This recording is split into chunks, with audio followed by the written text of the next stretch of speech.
Welcome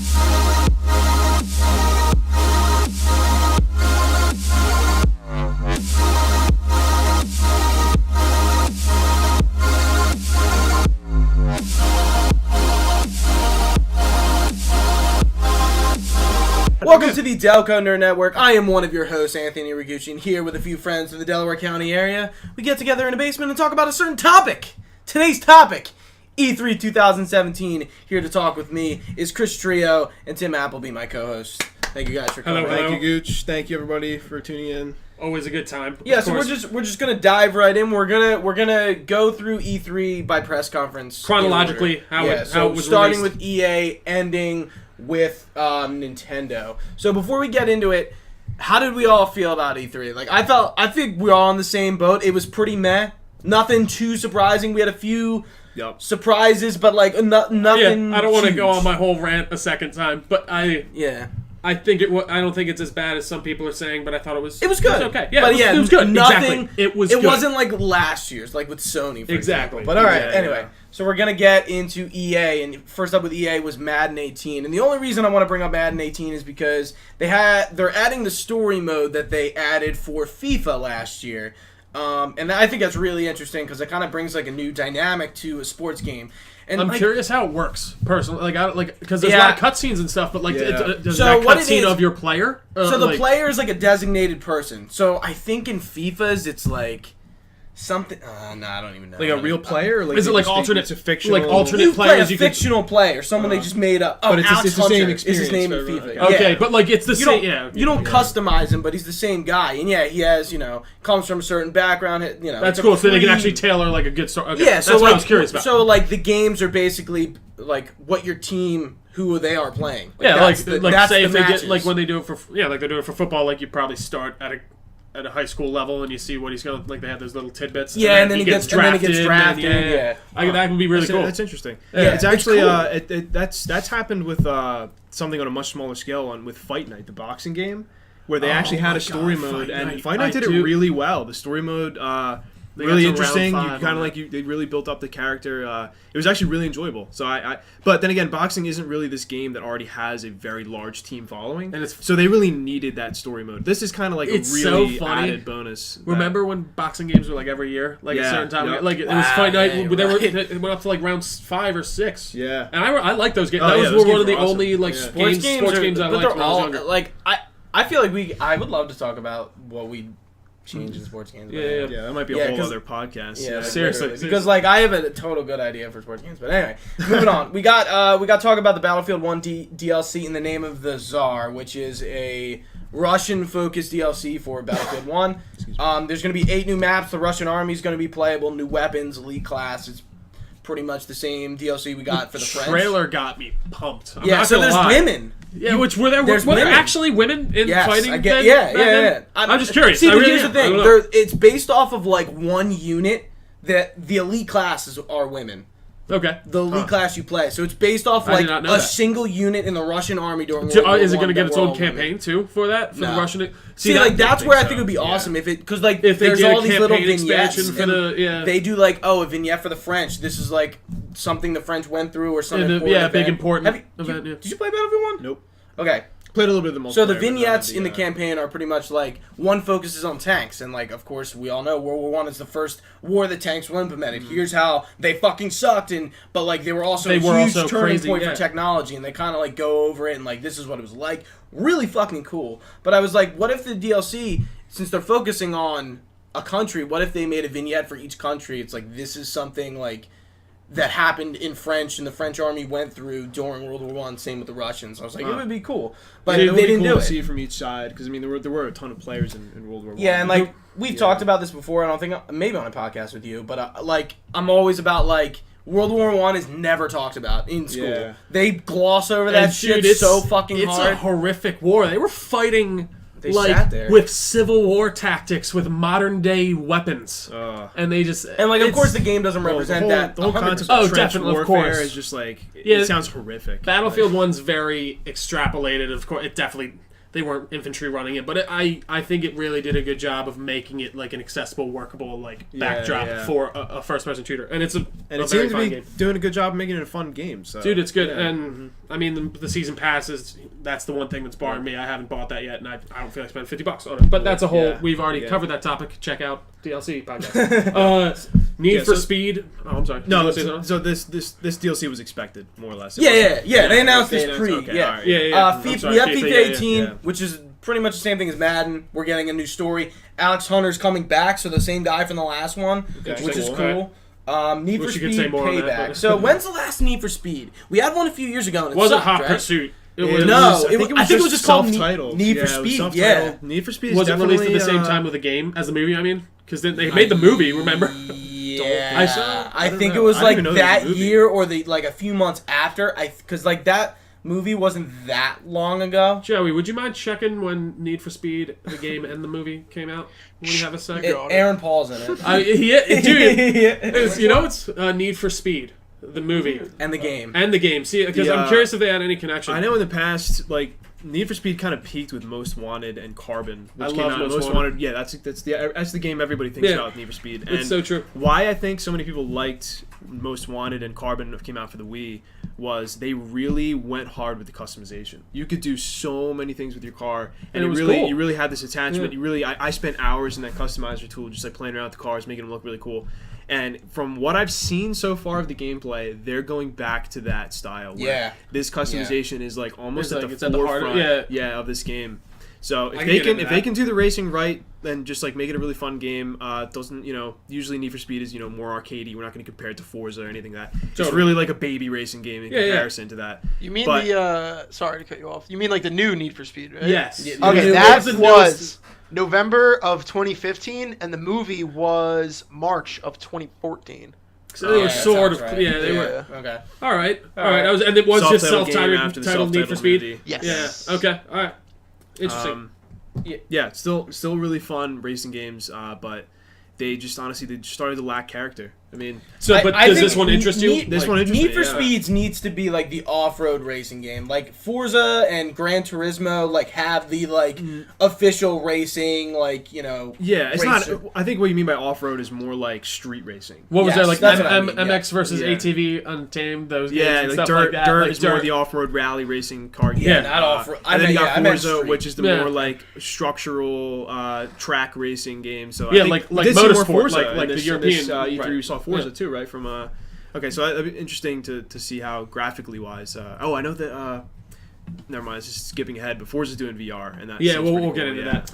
Next up, we got A Way Out, which I think looks really. It's definitely, in my opinion, the highlight of EA's press conference. So A Way Out is an EA original by an indie studio that is being contracted by EA. What did they do before? A Tale of Two Sons or something? A Brothers, A Tale of Two Sons, yes. It's apparently a really short game that's really fucking good. Joe, you played it. Joe gives a thumbs up. Brothers is good. If you're going to play it, I recommend try and play it in one sitting. Yeah. I think you told me it's like 5 to 6 hours, which is a pretty long sitting. But I think it's worth doing. With games that short, I just always think play it in Journey is one of those I feel like I should have done that with because I stopped playing it halfway through. And then I couldn't get into it. Can I play Journey on my PS4? Yeah. That's what it's. I thought that was a PS4 big. No, PS3. Yeah, but if you have the PS3 version, you get the PS4 for free, or you can just buy the PS4. I didn't know that. That's cool. Definitely buy it. It was free. I got experience. So I picked it up. That's my favorite thing from E3 was Journey. Again. What? My favorite thing from E3 was Journey. What, last year?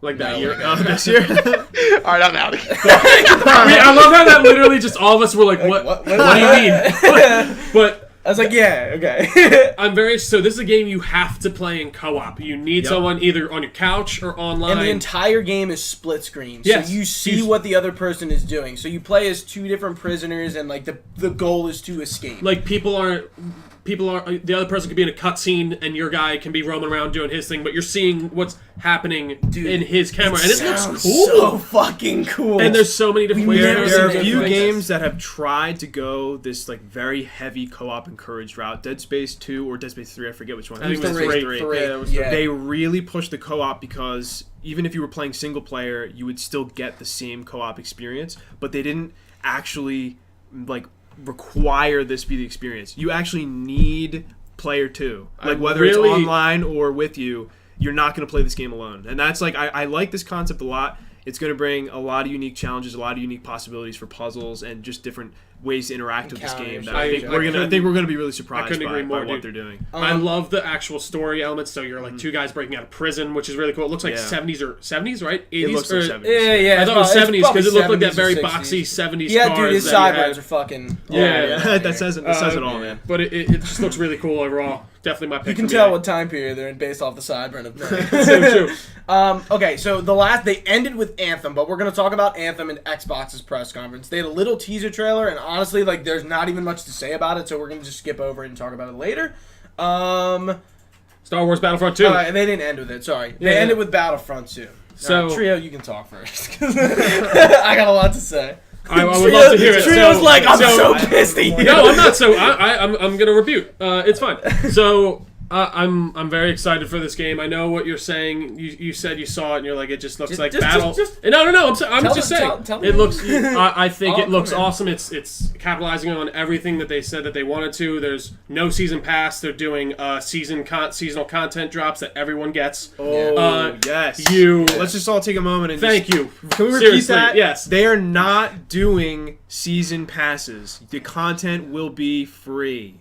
There's a lot more custom. It's Wow. amazing. Praise it's amazing. Gaben. And I'm sorry. That really endears me. It makes me. It already gives me a lot more forefront on the game. Also, the new class system's cool. You have different classes set up. You earn things now instead of just finding power ups to get things. Cool. So you have. It's more akin to the first Battlefront where you get these points and basically spend them. You can get the super battle droid. You obviously, if you're playing as separatists. You can play as like super battle droids, or you can go upgrade. You can play as Maul, or like that's how you basically earn the heroes. And I mean, one of our friends was saying he didn't like how you could play any hero in any era, like because it breaks the lore. And no, I was just I think that's awesome. I don't know. I understand because it like just doesn't make sense. Yeah, of course you want that to stay in. I think that's cool. I think that it really, you're fun with this. I'm not. I guess some people are really going to be thrown off by the fact that it might not be canon or whatever, but. I want to see Darth Maul versus like it's Darth Rey Vader. with clones in Theed fighting Darth Maul. I want to see that. I think that's pretty cool. The gameplay we saw was Assault on Theed, which is from the Phantom Menace when they go to rescue Princess Amidala. And it was a multiplayer thing, so I don't know exactly which game mode they were playing. The demo just seems slow. I think it was a bad way to show it. Personally, live demos are never the fucking. What they should have done is they should have been Battlefield 1 with Snoop Dogg smoking weed. Literally. And Snoop Dogg were at the Battlefield 1 like live thing E3 last year, and they literally just smoked like in the middle of it, and nobody did anything. You could see it on the camera. You're like, that's a joint. One of the heads of Rooster Teeth was standing right next to him, and he's like, I got contacts high. Yeah. He got high standing next to them. But like anyway, I'm just really excited. It seems like they're just doing everything that we wanted to. For Battlefield 1, I get it. It's everyone doesn't really love it that much. Yeah. I think for what it aims to do, it did it. It was, I think, a little time constrained by the movie. But this one, I think, is making up for it in a lot of ways. From gameplay alone, and I don't want to drag too much on this this topic, but whatever. From gameplay alone, Battlefront 2 is really what they should have done with Battlefront 1. Yeah. Exactly. Like, this is what we wanted. That's the shitty part about it. Like... Yeah, it's shitty that it took them a first iteration, but at least now they're getting it right. I mean, people still want a good Battlefront game. Dude, that desire hasn't changed. And people I still think want the first one, people should give it a little more credit than they're giving it personally, but I agree, and I love to hear that. And one was beautifully graphically, sound effects, awesome in one. Yeah, didn't have the content. It's the game. It was the content. I thought the gameplay was fine. The gameplay and like this, and it was more. It was definitely more arcadey, but this one seems more driven. This just really harkens back to the first games, and it really seems like the next logical successor to the original. Hopefully, games. we'll get to the original. Those super battle droids. I'm skeptical. And that's fair. I'm really skeptical. And another difference, big difference between the original Battlefront, or not the original, but the one for PS4, Battlefront 1, is that you will now have AI enemies, right? I think so. Yeah. Well, you will be able. See, similar, I actually don't know. Similar to Titanfall, I would assume. That fill the game. I actually don't know about that. Most of the soldiers are AI. Okay. So that is cool, and I'm interested in that. And it looks like they've kind of tweaked a lot of the lightsaber combat in the way of like it's not a 1/kill for a stormtrooper anymore, which I guess kind of it's like of course that would be with a lightsaber, but like they make it a little bit more balanced to where like if you run into a guy with a lightsaber, you might actually have somewhat of a chance, which I like. Okay. And I think that they're balancing out things a lot well. And like you said, Gooch, they definitely could have revealed the gameplay trailer better. I think they should have just shown like 5 minutes of what they were doing and like, all right, tune in after the stream to check out a full 45-minute stream of us play a game if you want to see the full nuts. I would have utilized a lot more of the time to because they had like shoutcasters like during the press conference like commentate on the game. It was a little. And we can't forget a campaign that apparently is. I mean, I think looks awesome. I'm the girl who's the main character in the campaign was giving like the details of the game. I'm so excited to see just the point of view of the Empire and it's gonna be fun. in this situation. Yeah, they did announce that Finn and Phasma are going to be 2 DLC characters that are come holiday 2018. Right, so they're still giving so the first season is The Last Jedi. Yeah, they're doing themed which makes sense because the movie's coming out right after the game. And that's pretty much it for EA. Moving on to Xbox, we're starting off with the big shebang. Well, I guess it wasn't that big. But we got the Xbox One X, aka which was the Scorpio. We got our specs. We got our release November 7th, 2017. It's a smaller size console, liquid cooled. Can you believe a console's liquid cooled? When I don't understand. Like I don't understand. I don't. I was like, that's crazy. Is Mr. Freeze around there? Is he keeping it cool? Never make that joke again. Thank you, Joey. Never make that joke again. No, I got your back, my man. I was just like, I'm not about that joke. Tim was like, I'm not even gonna look at it. He was like, I'm not even gonna address what he just said. Continue what you were saying. So the specs, let me read them off. 6 teraflops GPU clocked at 1.172 gigahertz. I don't know what the hell that means. And then we have 12 gigs of DDR. Wait, is there a difference between DDR and GDR? Yeah, GD's graphics dedicated. Okay. Yeah. GDDR5 memory, 326 gigs of memory bandwidth, 8 million pixels for what that's worth. HDR. 8 million? Wide color gamut. Wait, I don't even know how. I can't even get into it. It's 4K. It's 4K. Basically, you're paying $500 for a very you're getting like a high end console. You got a 4K Blu-rayer. That's another thing. It's liquid cooled. It's $500, and how do we feel about that? Yeah, I think the price makes sense based on the PS4 is $400, right? I think it makes sense. It's a better console. Than it's a better console, PS4 but here's Pro. where PS4 Pro. here's why I'm having an issue with it. I'm having an issue with it too. So I want to know what you're saying. We're what 4, maybe 5 years into this generation now. It's crazy to think about. God. But yeah, 5 this is a long ways into this generation. You're gonna ask people to drop another $500 on a console that 4 or 5 years later. It's just going to drop another one. And so this whole iterative console between generations is really going to die hard in the next one. Once people start realizing, why am I even going to bother upgrading when there's going to be a new one in 5 years? Like, and I totally, I'm with you on a lot of that. And I guess I'm maybe not as extreme. I'm loving how they announced it in the fact of they didn't make as big of a deal out of it as I feel like PlayStation did with the Pro, as in like they had this whole event, and I was like, guys, why didn't you just put this in E3 like Xbox did? And I guess like they didn't show it at the last show. PlayStation didn't at E3, and neither did Xbox. So I guess they didn't want to show it. PlayStation also wanted to get the jump on the gun too. Oh, totally. So, I mean, but they did the one problem. Wrong. They did it I agree. so fucking wrong. And there's a few problems I have with the Scorpio or with the X is doing. And actually, I really like Ryan McCaffrey wrote something on it on IGN about like at the $500 price point, who is this for? And I agree with that because it's like, if they came in at $400, and I don't know how they do it, I know there's a lot of money that goes into it. They would at least be competing, and it would be at the same level of what PlayStation's doing, and it's fine. And how long did the last console generation go on for? 10 years? When did it start? 05? Or was it 8 years? Or was it 03? Did PS3 come out before Xbox 360? No, they were at the same time. Really? If we're going around the same basis, we're about a little over halfway through what this console life should be, unless this iterative thing keeps going. Some people are saying this 15 console generation is going to end like soon. I don't think so. Well, I mean, you can really consider this. Well, I guess you can't because they're still going to have compatibility with the same games on the Xbox One. But it really is going to bring the question, because now developers are going to be developing games with this new hardware in mind. I mean, take Destiny 2 for example. All right, the PS4, the original PS4 was advertised that it was going to be able to handle 60 frames per second on games. That was its selling point to beat out the Xbox One.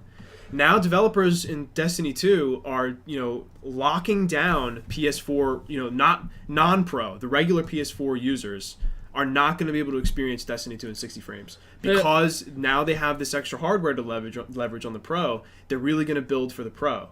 And I think that and we're running it. We're running in all the same things with the X that we ran into with PlayStation Pro. But the only difference now is that it's $100 more, and I'm like, guys, what are we doing? Like, and I get it. It's not going to affect anyone. If you're going to get an Xbox, you can still get the One S, which I think is a great looking console, and it does exactly what you need to do for like $350 or $250 actually. I'm pretty sure now. Wow, that's actually really good. And and people can get that, and I think. And another thing you got to think about here, if you're getting one of these, the Pro or the Xbox One X, if you want to experience it fully, you want that 4K TV, and that which I don't have. And it's $1,000 right there. And that's a fact. And like with the Pro, it's more worth it because you didn't have one, and you're getting it's only $100 more. But you're telling me that it's $250 more to get dude, the like X. I want to get a 4K TV, and that's like I remember my one of my friends was like, yeah, I'm gonna get a 4K TV. I'm like, you realize you can't play games in 4K, right? And he's like, no. He's like, yeah, I can. I'm like, you can't. You don't have that. You literally console yet. don't. You can't do it. Like your TV will. You can watch shows. Well, his in TV's 4K. Not 4K, is what it is. Or is it not no, HDR? No, his TV is 4K and HDR is essentially like kind of the same. Yeah, no, I know. But I'm saying, like, did he not have a 4K console? Is that what like? It was the Xbox. Yeah. Oh, okay. Yeah, that's why I was confused. You literally cannot utilize 4K on that one. Yeah, it'll show up as you're playing in 4K, but it's not 4K. Not playing in 4K. And even with all these like extremely powerful things, like it gets to the point of where it starts becoming so like minuscule and like so perfect that you see more flaws in a way, if that makes sense. Yeah, like it's Greg. Yeah, Greg Miller was talking about something on his Games Daily. I forget what Assassin's Creed. He was talking about like how he's watching like the character's hood and it looked a little like stagnant, and he was like, it should be moving a little more. And he was like, but the game looks so good. Perfect. Like, that's what you're getting down to. Yeah, you're getting down to criticizing. I was like, Jesus. What is it called? I forget what the phrase used to describe that. It's like dynamic. No, the gap of reality or something. Uncanny Valley. That's it. Yeah, that's it. That's what it's called. It's like the more real you get, the more like the more not real. The more not real it will look. Yeah, exactly. It's a fun thought experiment. Games are like approaching the Uncanny Valley. Dude, I've never been like weirded out by games. Even I'm playing Syndicate right now, and that last Assassin's Creed, I'm like, I didn't realize how good this looked. Like, and it looks good. And it's fine, and we don't need to get any more realistic after a certain point. I feel like I almost kind of like that my games look like games. But maybe that's just me. But see, like, it's the realistic style. Like, what game do we have that looks... I'm trying to think. What doesn't look real that we play? Like a AAA title. Ratchet and Clank. Overwatch, yeah. Overwatch, great. Yeah. Another good example. They're cartoony and like that's the style, so it's never gonna look real. Yeah, of course, exactly. I'm still a sucker for pixel games, dude. Like I think it's up really to your imagination and to what you really enjoy playing. I agree, and I think everything's gotten to the point now where I'm just like, see, I'm not a guy that will like go and be like, oh, this is 40 frames per second, or this is this frames per second. I don't notice that unless it starts severely dipping and I notice the clip of like the frames changing. I'm like, okay, now I'm noticing something. See, that's another fear of mine with the new console iterative, because now are your regular games going to suffer because of it? Because developers are trying so hard to leverage what they're trying to spin it as, to me, it seems, is that they've already had these games made and they've basically been given these upgrade kits to upgrade them. But now you're right, since these are going to be out in the wild, they will be developing on these, so that will change the game. That's a good point. It's a really good point. But I guess we should move into linger a little hard on the Xbox X. Yeah, that's the biggest part of the I think. So there's so many games that we're going to gloss over on this because they announced so much. But we had Forza Motorsport 7 was announced. The more serious of the Forza. Of course, they all look fucking beautiful.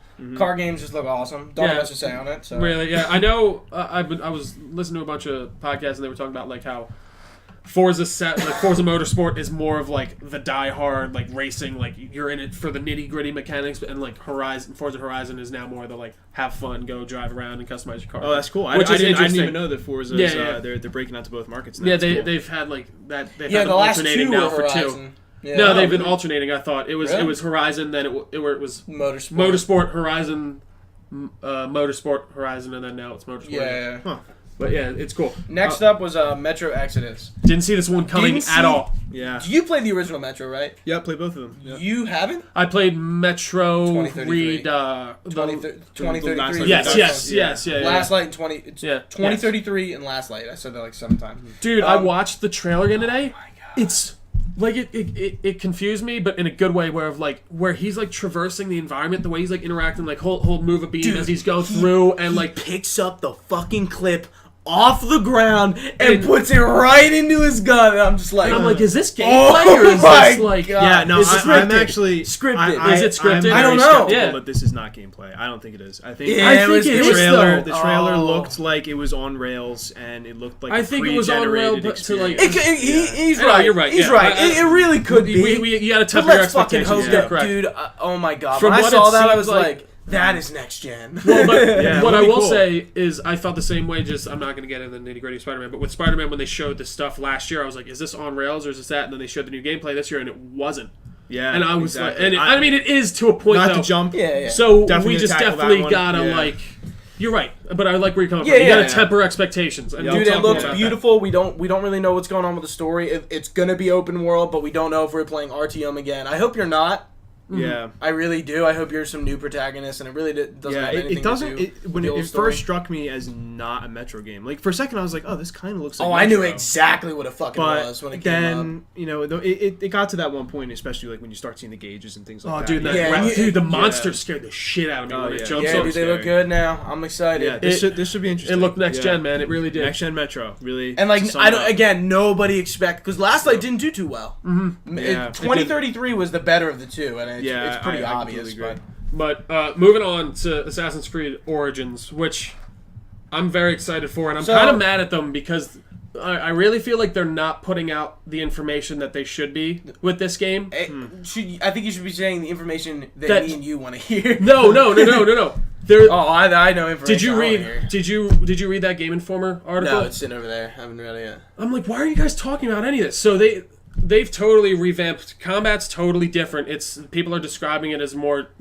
I don't want to say Dark Soulsy, but it's a lot more inclusive. You have to watch your hitboxes and your parries and your dodges. I like that. And the combat in AC they was totally took. I mean, it was stale. They've been using the same thing. It was just like, yo, parry, counter, every fucking move. They got rid of the mini map. It's now a compass icon. You discover quests now. You can.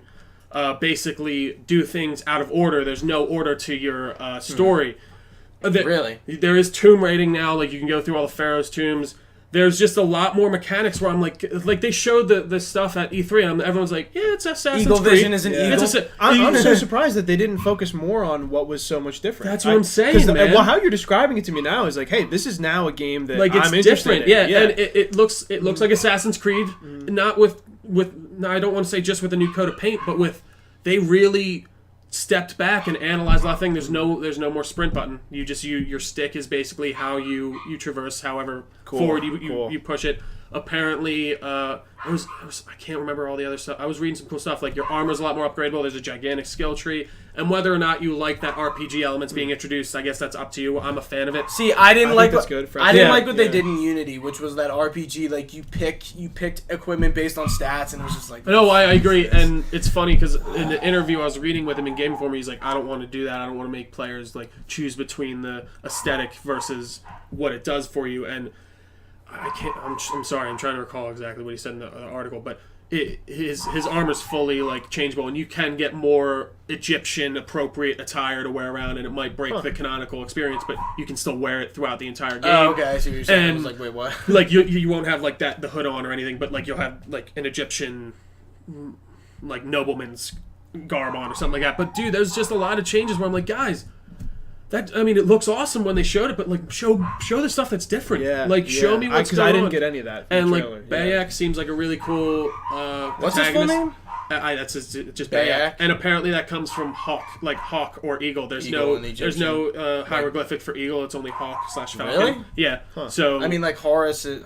And yeah, eagle vision is literally it's OG eagle vision. You use the eagle as your eagle vision. I think that's that's you know really what? cool. You know what? It's Eagle vision doesn't make name. sense because like eagle vision in the game's lore is an ability that only Desmond's bloodline can use. Because he's part of the First Order, and I'm interested to see how this is gonna this is so. It's set in maybe 50 he's not BC. Desmond's bloodline then.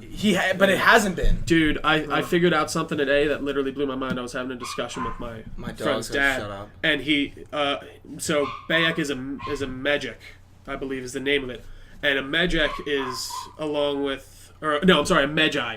And a Magi is another name. He's basically a law enforcer in ancient Egypt. You carry around an eye of Horus to basically show that you're one of these, and he's the last of these people. And a Magi is also another word for the three wise men. And this is set 50 years before the birth of Egypt. What if Bayak is one of... I'm sorry. Yeah. What did I say? Egypt. What if he's one of the three wise men and you see Jesus born and he's part of the first civilization? That would be insane. Dude! I was like, because I looked at it and I'm like...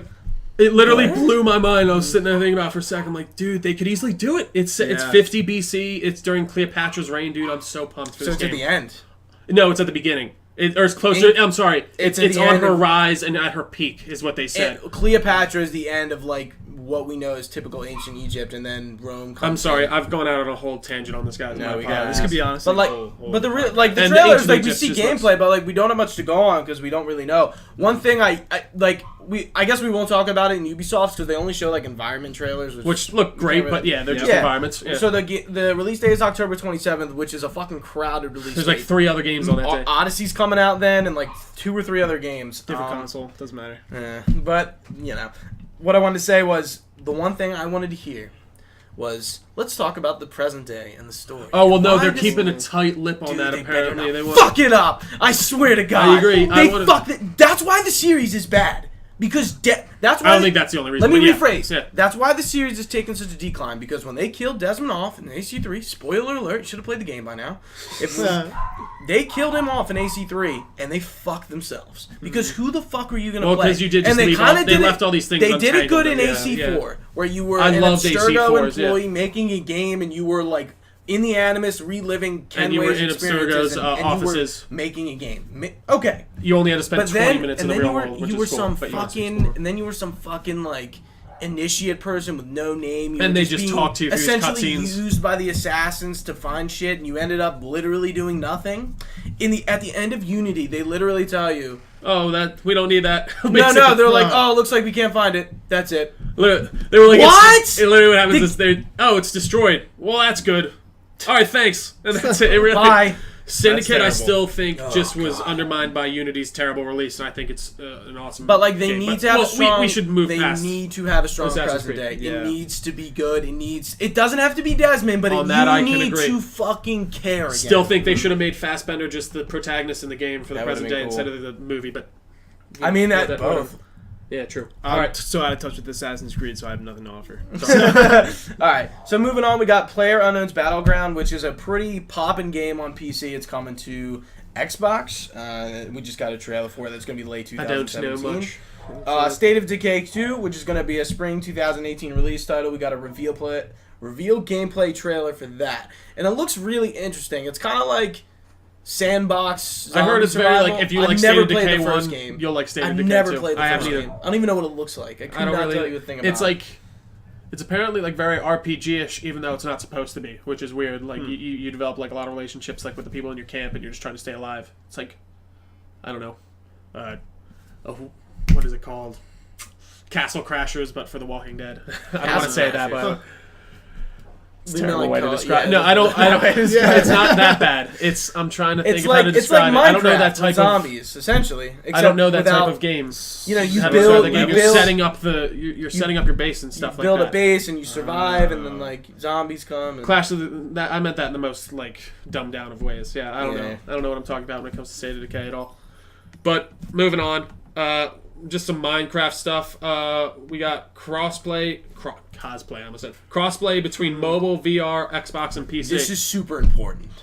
This is super fucking important. Dude, Dude. No, it's cool. Sony is the only one not on board with crossplay. Everyone else is on board. Switch on Minecraft is going to be crossplay with the rest of these. Yeah. How fucking nuts is that? And Sony is like, nah.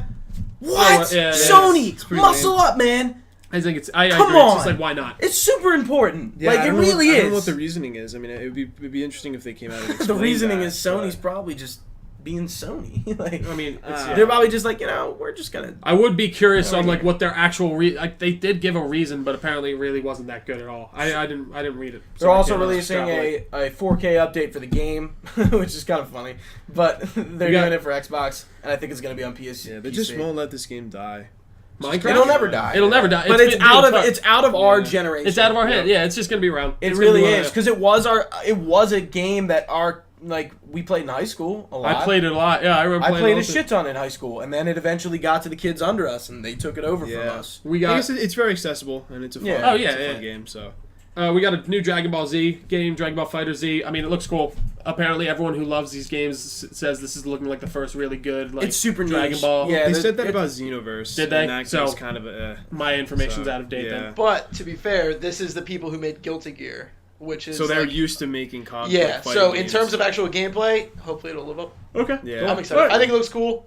I suck at fighting games, so I probably won't buy it, but I definitely would be down to watch one of you guys play. Interested. In the past, though, Dragon Ball Z games have been really fun, even if you don't like fighting games. Yeah. Just because they've been so unique in that, like, it's the real animation style. It feels like from the show. Just, it's very cool. dynamic fighting. It's not like Mortal Kombat where it's like a flat surface and like you fight horizontally really. But there's a lot of cool stuff. Xbox and now Xbox and there's a lot of so stuff. much. Yeah. All right. Black Desert is next, which I'm excited to see Black Desert picking up steam, but I don't understand why it's going to be a big deal on the console. It's interesting that because Sony has done this before with some MMOs. When Sony launched PS4, they got Warframe, they got Blacklight Retribution, which were free to play online games. Okay. So it's interesting that Xbox is kind of probably taking cue from them. But good move on Black Desert. Good MMO if you want to check it out. Nice. So after that is Last Light, which is like a really cool pixel indie game that's like looks like Blade Runner and like Ghost in the Shell vibes. Like, I don't even know how to describe it, but there's supposed to be a lot of choices in it, and it just looks really cool. It's like one of those indie. It's like a Supergiant indie game, which is they make Transistor. It looks like it feels to me like Transistor and Bastion just pop. I hear you. There's something about them that just like is pleasant. It's definitely that like animation the Last is Light cool. looks. Like I gotta say, the looks on that. Yeah, style-wise, that's very what I'm unique. looking for. Yeah, very unique. So I'm skipping one on the dock. Artful Escape. We forgot to cross that one out. Really, Code Vein. The only thing I want to say about it is it's Bandai Namco and From Software's next game. Joe, you got something? Hey, it's anime Dark Souls. I think it looks sick. Yeah. It is like the most like edgy trailer. Like, oh, this guy's got claws and his mask looks like teeth. Oh, and then look at that. Oh, he's got red eyes. Hey, I'll eat. You're just all about it. Yeah, I'm all about it. Well, I'm glad to hear that. I did watch gameplay though, and it looks very heavily. It's dark. It's like a Dark Souls. All right. But hey, that's interesting. Could be like, interesting though. Yeah. We've had a few spin-off titles. One of them, Viking. Oh. Yeah, you know it. Vikings, Lords of the Lords of the Fallen. That's There it, you yeah. go. Okay. Yeah, that was I had one the that I beginning, heard. you got the end. Yeah, It was like Vikings. Lords of the. We have Lords of the Yeah. Fallen, Neo, which is a PS4 exclusive. Which I hear. I want to play that at some Those are the only point. Souls-like games we really have. That See, I'd love to see that Souls God, like what's you? that soul I can't remember. injected It's into like a few a different new- games. I think the people who made Lords of the Fallen like just came out with a new game within the Okay. past couple months. I don't remember what it's called though. Yeah, Lords of the Fallen. There's another Dark Souls-esque game coming out that's like mechs, but I forget like what Is it's it? I've called. never Yeah, heard it's, of it's it. in the The works. Souls genre it's funny. But we also, oddly enough, another one coming up is that Ashen game that is also a Souls-like, Yeah. cartoony like Yeah. experience, and Yeah. definitely inspired by Dark Souls. But it's Those- cool. those I both welcome, look really I cool, welcome yeah. the new stuff. So next up we have Sea of Thieves, and It's funny. I don't know. I don't know. I'm just. I don't saying know. this is the pirate ship combat, right? Yeah. Yeah, this doesn't look good. It's Flat funny out. because I didn't think it really looked that good. I just don't know what to think of it. Yeah. Every person I've listened to that's played it, at least from that I Says it's trust fun. online, says it's one of the funnest games they've ever played. Which Really? is weird. So that's the only thing that's giving me pause to be like, all right, maybe I'll give it a shot of some sort. Maybe not buy it, but like if I'm over a friend's house who somehow has it, I'll give it a go. Yeah. But apparently it's fun. Like apparently it's a good time. I don't know much about it. It's supposed to be early 2018. We'll probably see it again sometime soon. Looking at Sea of Thieves, I was really looking forward in that trailer to when like one ship boarded the other ship, and then you get into sword fighting. Did you know that? And I didn't see any of that. We'll get into Skull and Bones, which is a Ubisoft game, which looks essentially like AC4. Take out the Assassin's Creed, put in a pirate. Again, pirate games will be cool, but I've yet to see one that I really am taken aback by. So go ahead. No, I'm sorry. I totally cut you off. But next up we have Tacoma, which we just pretty much got the not the reveal trailer, the the launch trailer is coming out in August. What? I didn't even actually see that one. It's in space. I think it's just like a adventure game. Okay. I don't really know much about it. Interesting enough. Xbox, you're just pumping out a bunch of stuff here. I like it. Okay. This Super Lucky's Tale, which is a Joe just laughed. I think it looks fucking cute as hell. But like, to be fair, I did too. It does. It looks. Joey just doesn't want to do that. It's fine. I think unconfirmed. I think your mic is on, right? By the way. Yeah, it's on. Okay. Just making sure. Leave me. Come on. You know, I think like Lucky's Tale was like a VR game, and this is like a normal version. So of it's a platform game in the vein of Crash Bandicoot and like Jack 1. But I think the character is from a VR game that came out like last year. Yeah. Where it's like the same thing, but like you just look at it from like a bird's eye view. It's so cute. VR. And there's all these little The cute main little character animals. reminds me of Tails. Yeah, that's what I thought it was. I thought it was Tails. Yeah. I think a lot of people did. Well, actually, I thought it was Conker. Yeah, that's it. Yeah, I was like, oh my god. Well, I don't know any of these games. But dude, it just looks. Conker's Bad Fur Day? PlayStation. Huh? Conker's Bad Fur Day? No? I'll leave. I'm sorry. Did you write "looks dumb as fuck" in the doc? Yeah, I guess that was definitely me. So I guess it does look dumb as fuck.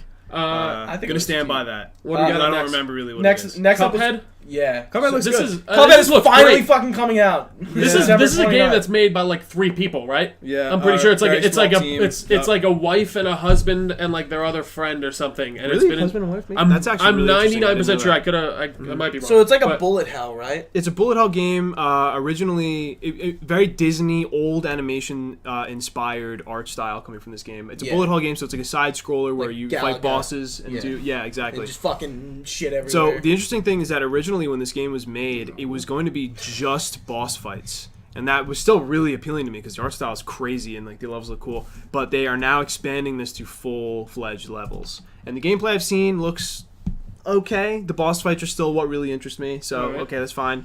I'm still really excited for it. I just think Cuphead looks cool. Yeah. It does. Like it the looks cool. Like it really just looks cool. I like it's appealing. Next up, we have Crackdown, right? Thrizzle. Terry Crews was pretty funny in that. I'll give it to them. That was fine. What is going on with Terry Crews? He's like everywhere now. Dude, he's a big gamer, apparently. He's a character. Yeah. He's done, supposedly, in Overwatch, Doomfist. Do you know about him? Yeah, it's a big rumor. He's supposedly. Why shaking your head, Joe? I think he's going to be Doomfist. I hate Terry Crews. I don't want him anywhere near. Go away. Wait, why? I'm just curious. No, this is E3. We're staying on E3 topics. But Terry Crews. All right. I want to know about Terry Crews later, though. We'll talk. Tweet this clip to Terry Crews. Go away. All right. Well, Crackdown 3 looks like Crackdown, if I'm going to be honest, which is fine. Yeah, open world destructing. You got powers. You can jump around. You smash. Did you play Crackdown 2 or 1? Yes. Never played either. They were fine games. They were fun. Apparently, this one's fun. I remember they were making a big deal. This game went away for like a year last year. And for like 2 years. Yeah, for 2 years. And I remember when it first came out, they were making a gigantic deal about the cloud and how this destruction and how everything in the city was destroyable, and they were using this cloud power to do it. The game has probably changed a lot. And like and it was only available multiplayer though. So it's like that's I don't know. It's just a lot of. It looks good. It looks fine. It's gonna be one of their exclusives. So by the way, I'm coining it now. Year of the third parties. That's this year for games because there's no exclusives. Yeah, there's not many. Yeah, when we talk about the game of the year, that's been like the game for awards the last few years though. There really hasn't been very much. Well, last year was the year of the shooters, Tim.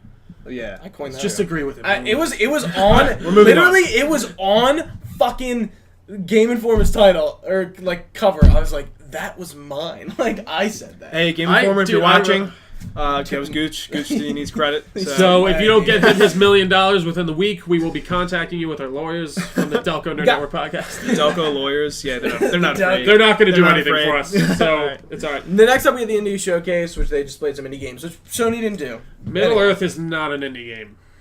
It's not. Yeah, I don't know why it's there. Why is No, it it's Did they show that in the little showcase? No. Oh, was it in there though? It's not like the Indie Showcase title does not mean everything under it's an indie. They just display like they have the reel of a bunch of games. Yeah. I was like, liar. Well, Life is Strange is back. Joey, Hey, this is the only thing I wanted to talk about when I came here today. I'm so excited. I'm so excited, which is weird because it's like the perfect mix of things I don't want. A prequel. It is a prequel. It is another not the Life same developer. The main character is a different voice actor now. But the main character who played Chloe is writing the whole thing. Well, Yeah, she's still writing it. They Yeah. are doing a Life is Strange 2 still. Exactly. That's in Yeah. development This isn't by Life the is actual Strange people, 2. Which, right? oh yeah, no, I know. This is not like I'm definitely more. I'm more excited for 2, but like I was sitting there and before it came up, I was like, yeah, I don't care, whatever. But then I heard like the guitar, like the acoustic guitar, come in, and I was like, oh, I'm so. It's not going to be. It probably won't be good, but I'm so You know excited. what? You know what this reminds me of? I don't want to like bring it down to this or put it up to this, however you may feel. But when Arkham Origins was announced for the Batman series, and I was like, why? This isn't even WB. Who is doing? And then I got it, and I was like, this is still like it's like pizza. Okay, so it's not going to be great, but it's still great. It's still something. Yeah, because there's exactly. only one game in that world. So now I'm getting another one, even if it's not the same And developer. hey, and you're gonna enjoy it, and you're still gonna get that other big game that you want. Exactly. So who cares? It'll hold me over. So Life is Strange Before the Storm is a prequel story that takes place in the shoes of Chloe rather than Max with the first game. It's going to be 1 of 3 episodes. First episode is going to be out on August 28th.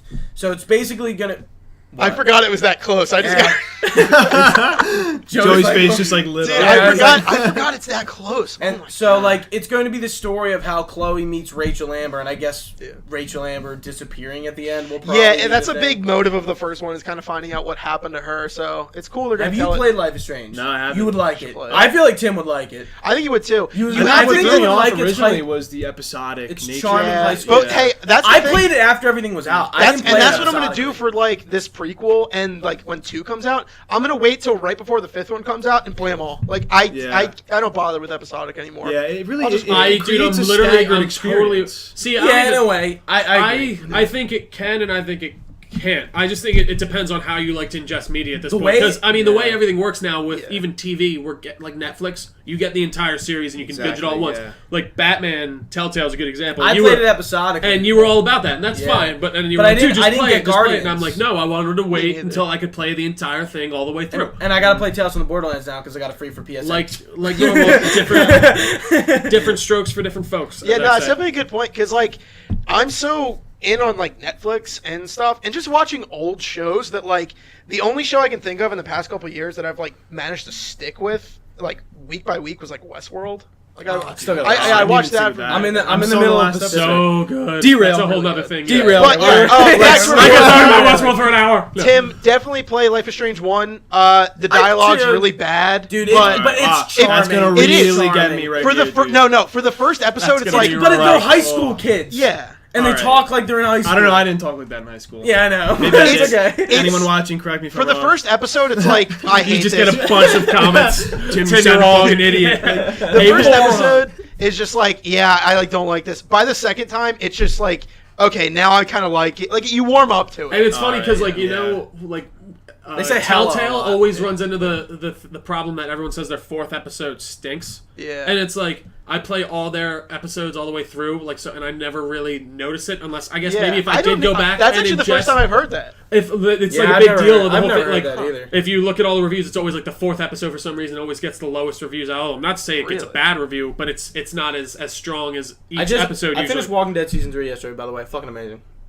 I played Derail. the first. Next Yeah, game. We got. Alright. Last thing I would say, never mind. It's about the first Life is Strange, so I don't really need to Alright, say Joe's it. out. Yeah. All right. Yeah. All right, Last next episode's up good. was Middle of Sure. Earth, Shadow of War. So, I mean, I don't think we need to say anything about it. It looks fucking I'm awesome. so Shadow of excited. Mordor times 10. Let's Well, go. this is, I mean, that's just one thing I do want to say is it was definitely a nice surprise in my opinion. I'm still pissed off that they pushed it back like a bunch of months. I think they kind of did that. I think it's October 27th. Whatever. I don't think it's October, but it might be 27th. No, it's I'm glad. I think October is a good launch era for a game. I that's do when too. like it's starting to get cold. You're inside more. Like, we have 2 Christmases can or holiday really- seasons now, though. I mean, Yeah, right. Like there's like at the beginning of the year now, and then now in the holiday season, normal time.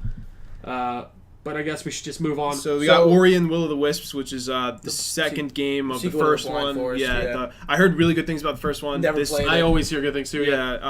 This looks cool. It looks like more of the same. I mean, I could be wrong, but just from first. Well, I think you're right in saying that. It's probably not going to be too much different, but that's probably not a bad thing. The game is just good in its story. And then we have Xbox. So they announced that Xbox original games will be backwards compatible later 2017. Just Crimson cool. Skies. Big, huge update for me. This is like a huge turning point in like my appreciation for Microsoft. Yeah, I think that this is really bold, really good that they're stepping out. Power move. Didn't see it coming. Huge move. You know what's funny? You posted that one article the other day, and it was like how people aren't people aren't using it as much as like you'd think. Probably you'd think, but which I think is fine. Which is who cares? Yeah. I mean. Who cares? I don't care. I can play Red Dead backwards compatible, so I don't have to keep my And Xbox 360 on. exactly, I did. I replayed it. I replayed. I got Dead Space AC 1 because it was free. Too, I was playing a bunch of old Assassin's Creed games. Like, it's nice to have it there. Who cares if a lot of people aren't playing it? That's just an awesome token awesome of thing to faith have. that they will do that. Like, that's so cool. Yeah, I would wait. Even for like the longevity of the games. Yeah, you definitely. can pull the CD back in and just play it. Yeah, on you can that's use awesome. the CD. Yeah.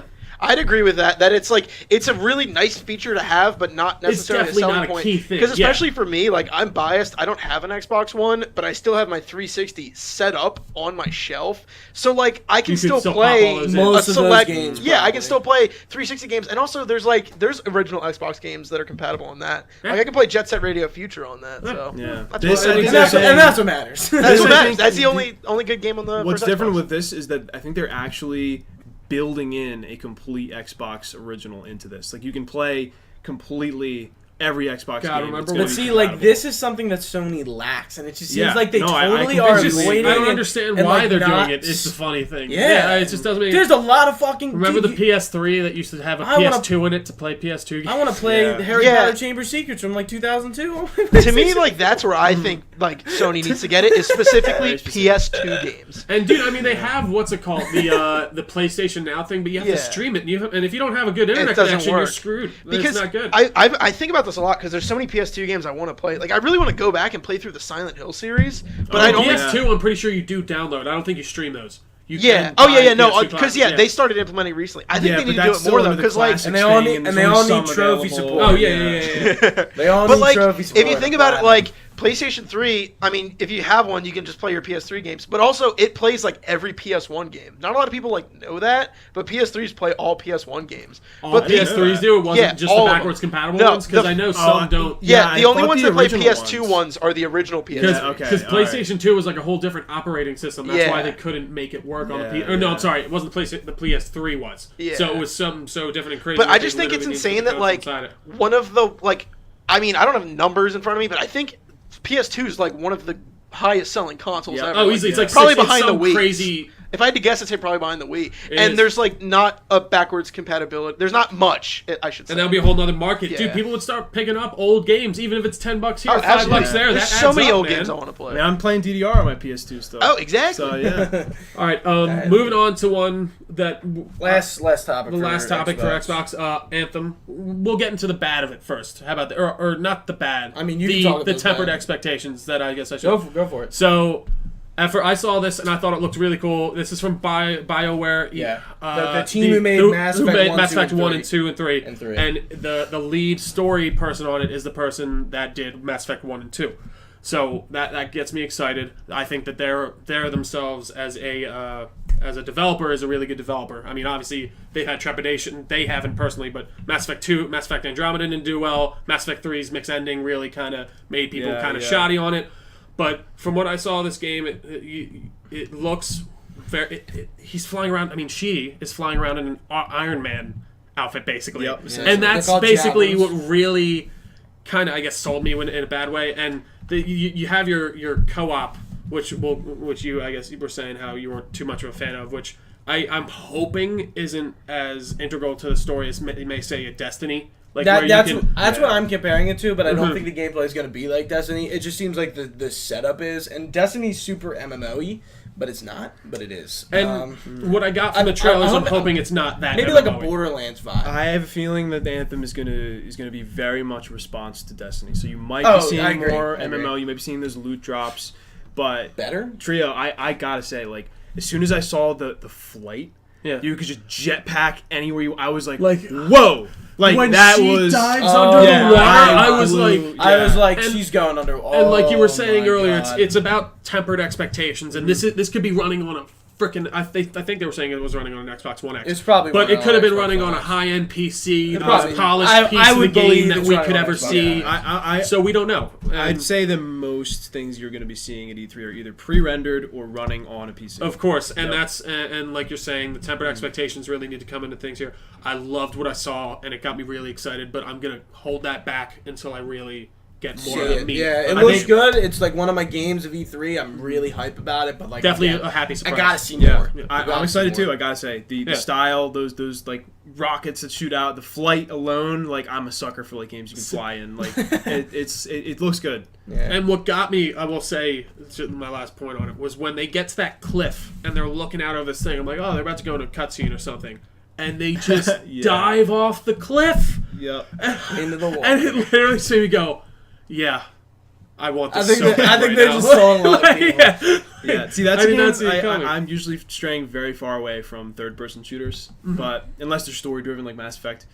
This game, I think, because of the flight, because of the environments, because of like the area, the multiple javelins you can have, which are the suits. I think this game might be very, very good exception to that rule for me. I think that the third person fits with this a lot, and that's that's going to be where it might differentiate from Destiny. It might be just and I hope it's more story driven, but you can bring in your almost. Would you like it if it was like a Borderlands-ish type deal, or like in the quest style, like where you can bring your friends along, but you don't have to. That might be what it is. But that ruined my experience for Borderlands because you wanted to play with a bunch of people. No, I played alone and I wanted to, and it sucked. That's what I'm saying. Yeah. I mean, see, I didn't want to play with other people. Oh, okay. I did not, and then I realized this game fucking blows alone. Okay. Yeah, it was built. See, I didn't hate it. It was really, and like that's something I need to like. I'm all about like gotta play play it alone first because the experience. Play it alone first, and that's I guess maybe a seller if it's more. And then I gotta realize that maybe like this game wasn't made to be played alone. Anyway, jump into Bethesda showcase real quick,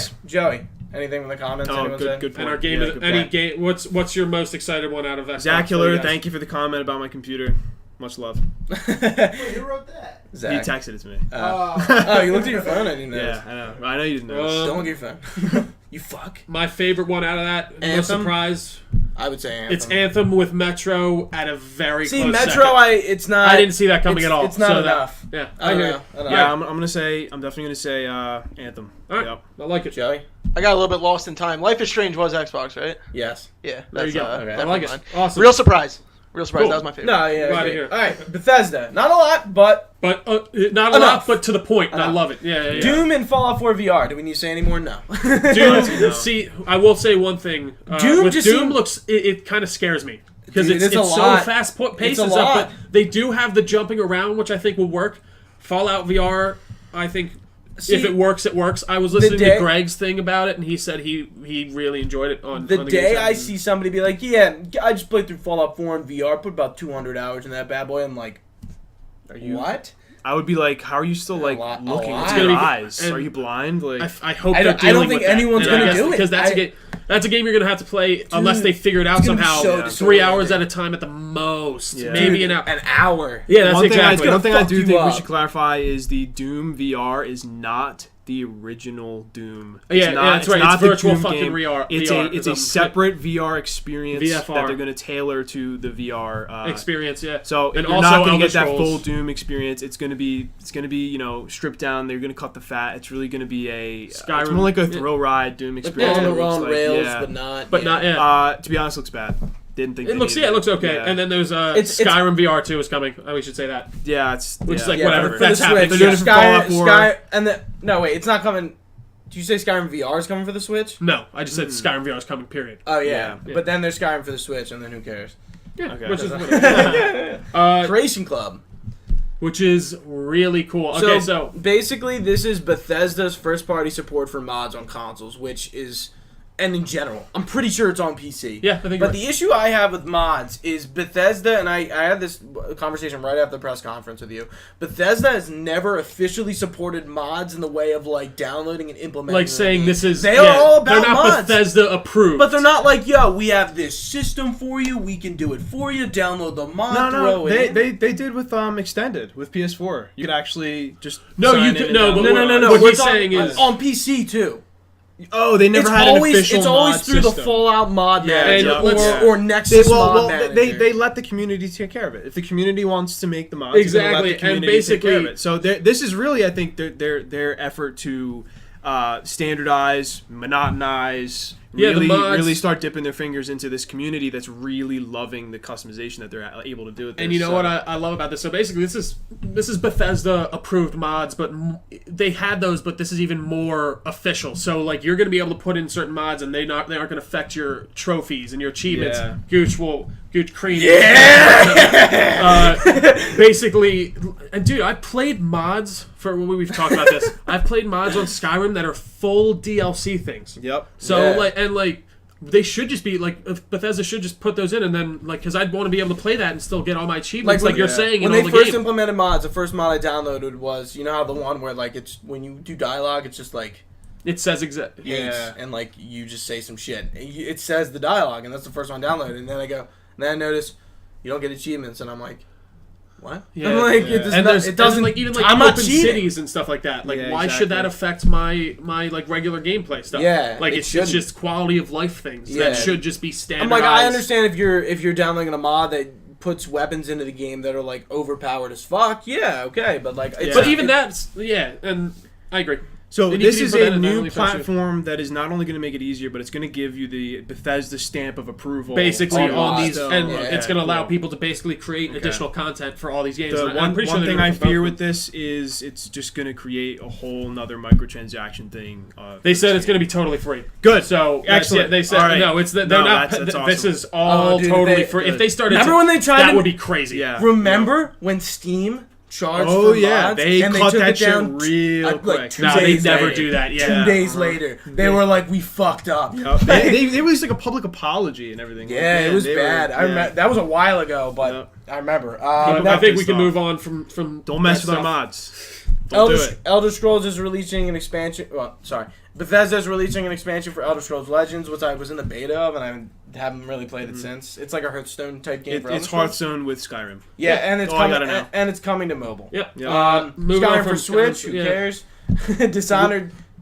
Go ahead. Sorry, no. We're talking over each other. You can go. I've been talking a lot. Dishonored 2, Death of the Overseer. Overseer. No, it's Death of the Outsider. Yeah. Sorry. No, you're cool. I was just confused. So I was typing that shit on the fly. I thought it was crazy for a second. No, because I was like, it's not an Overseer. So this is actually, I'm really excited for. I went back and played Dishonored a little bit ago. So you're playing as Megan Foster, as she's known as in Dishonored 2, but her real name is Billy Lurk, and she was Dowd's right-hand man, or right-hand woman, I should say, in Dishonored 1, and Dowd was the master assassin that lived in Dunwall that killed the queen. And he basically went on the run, and this is about her finding him to kill the outsider, who is basically, he's not the devil of the Dishonored world, but he's like, how would you describe a real person, Joey?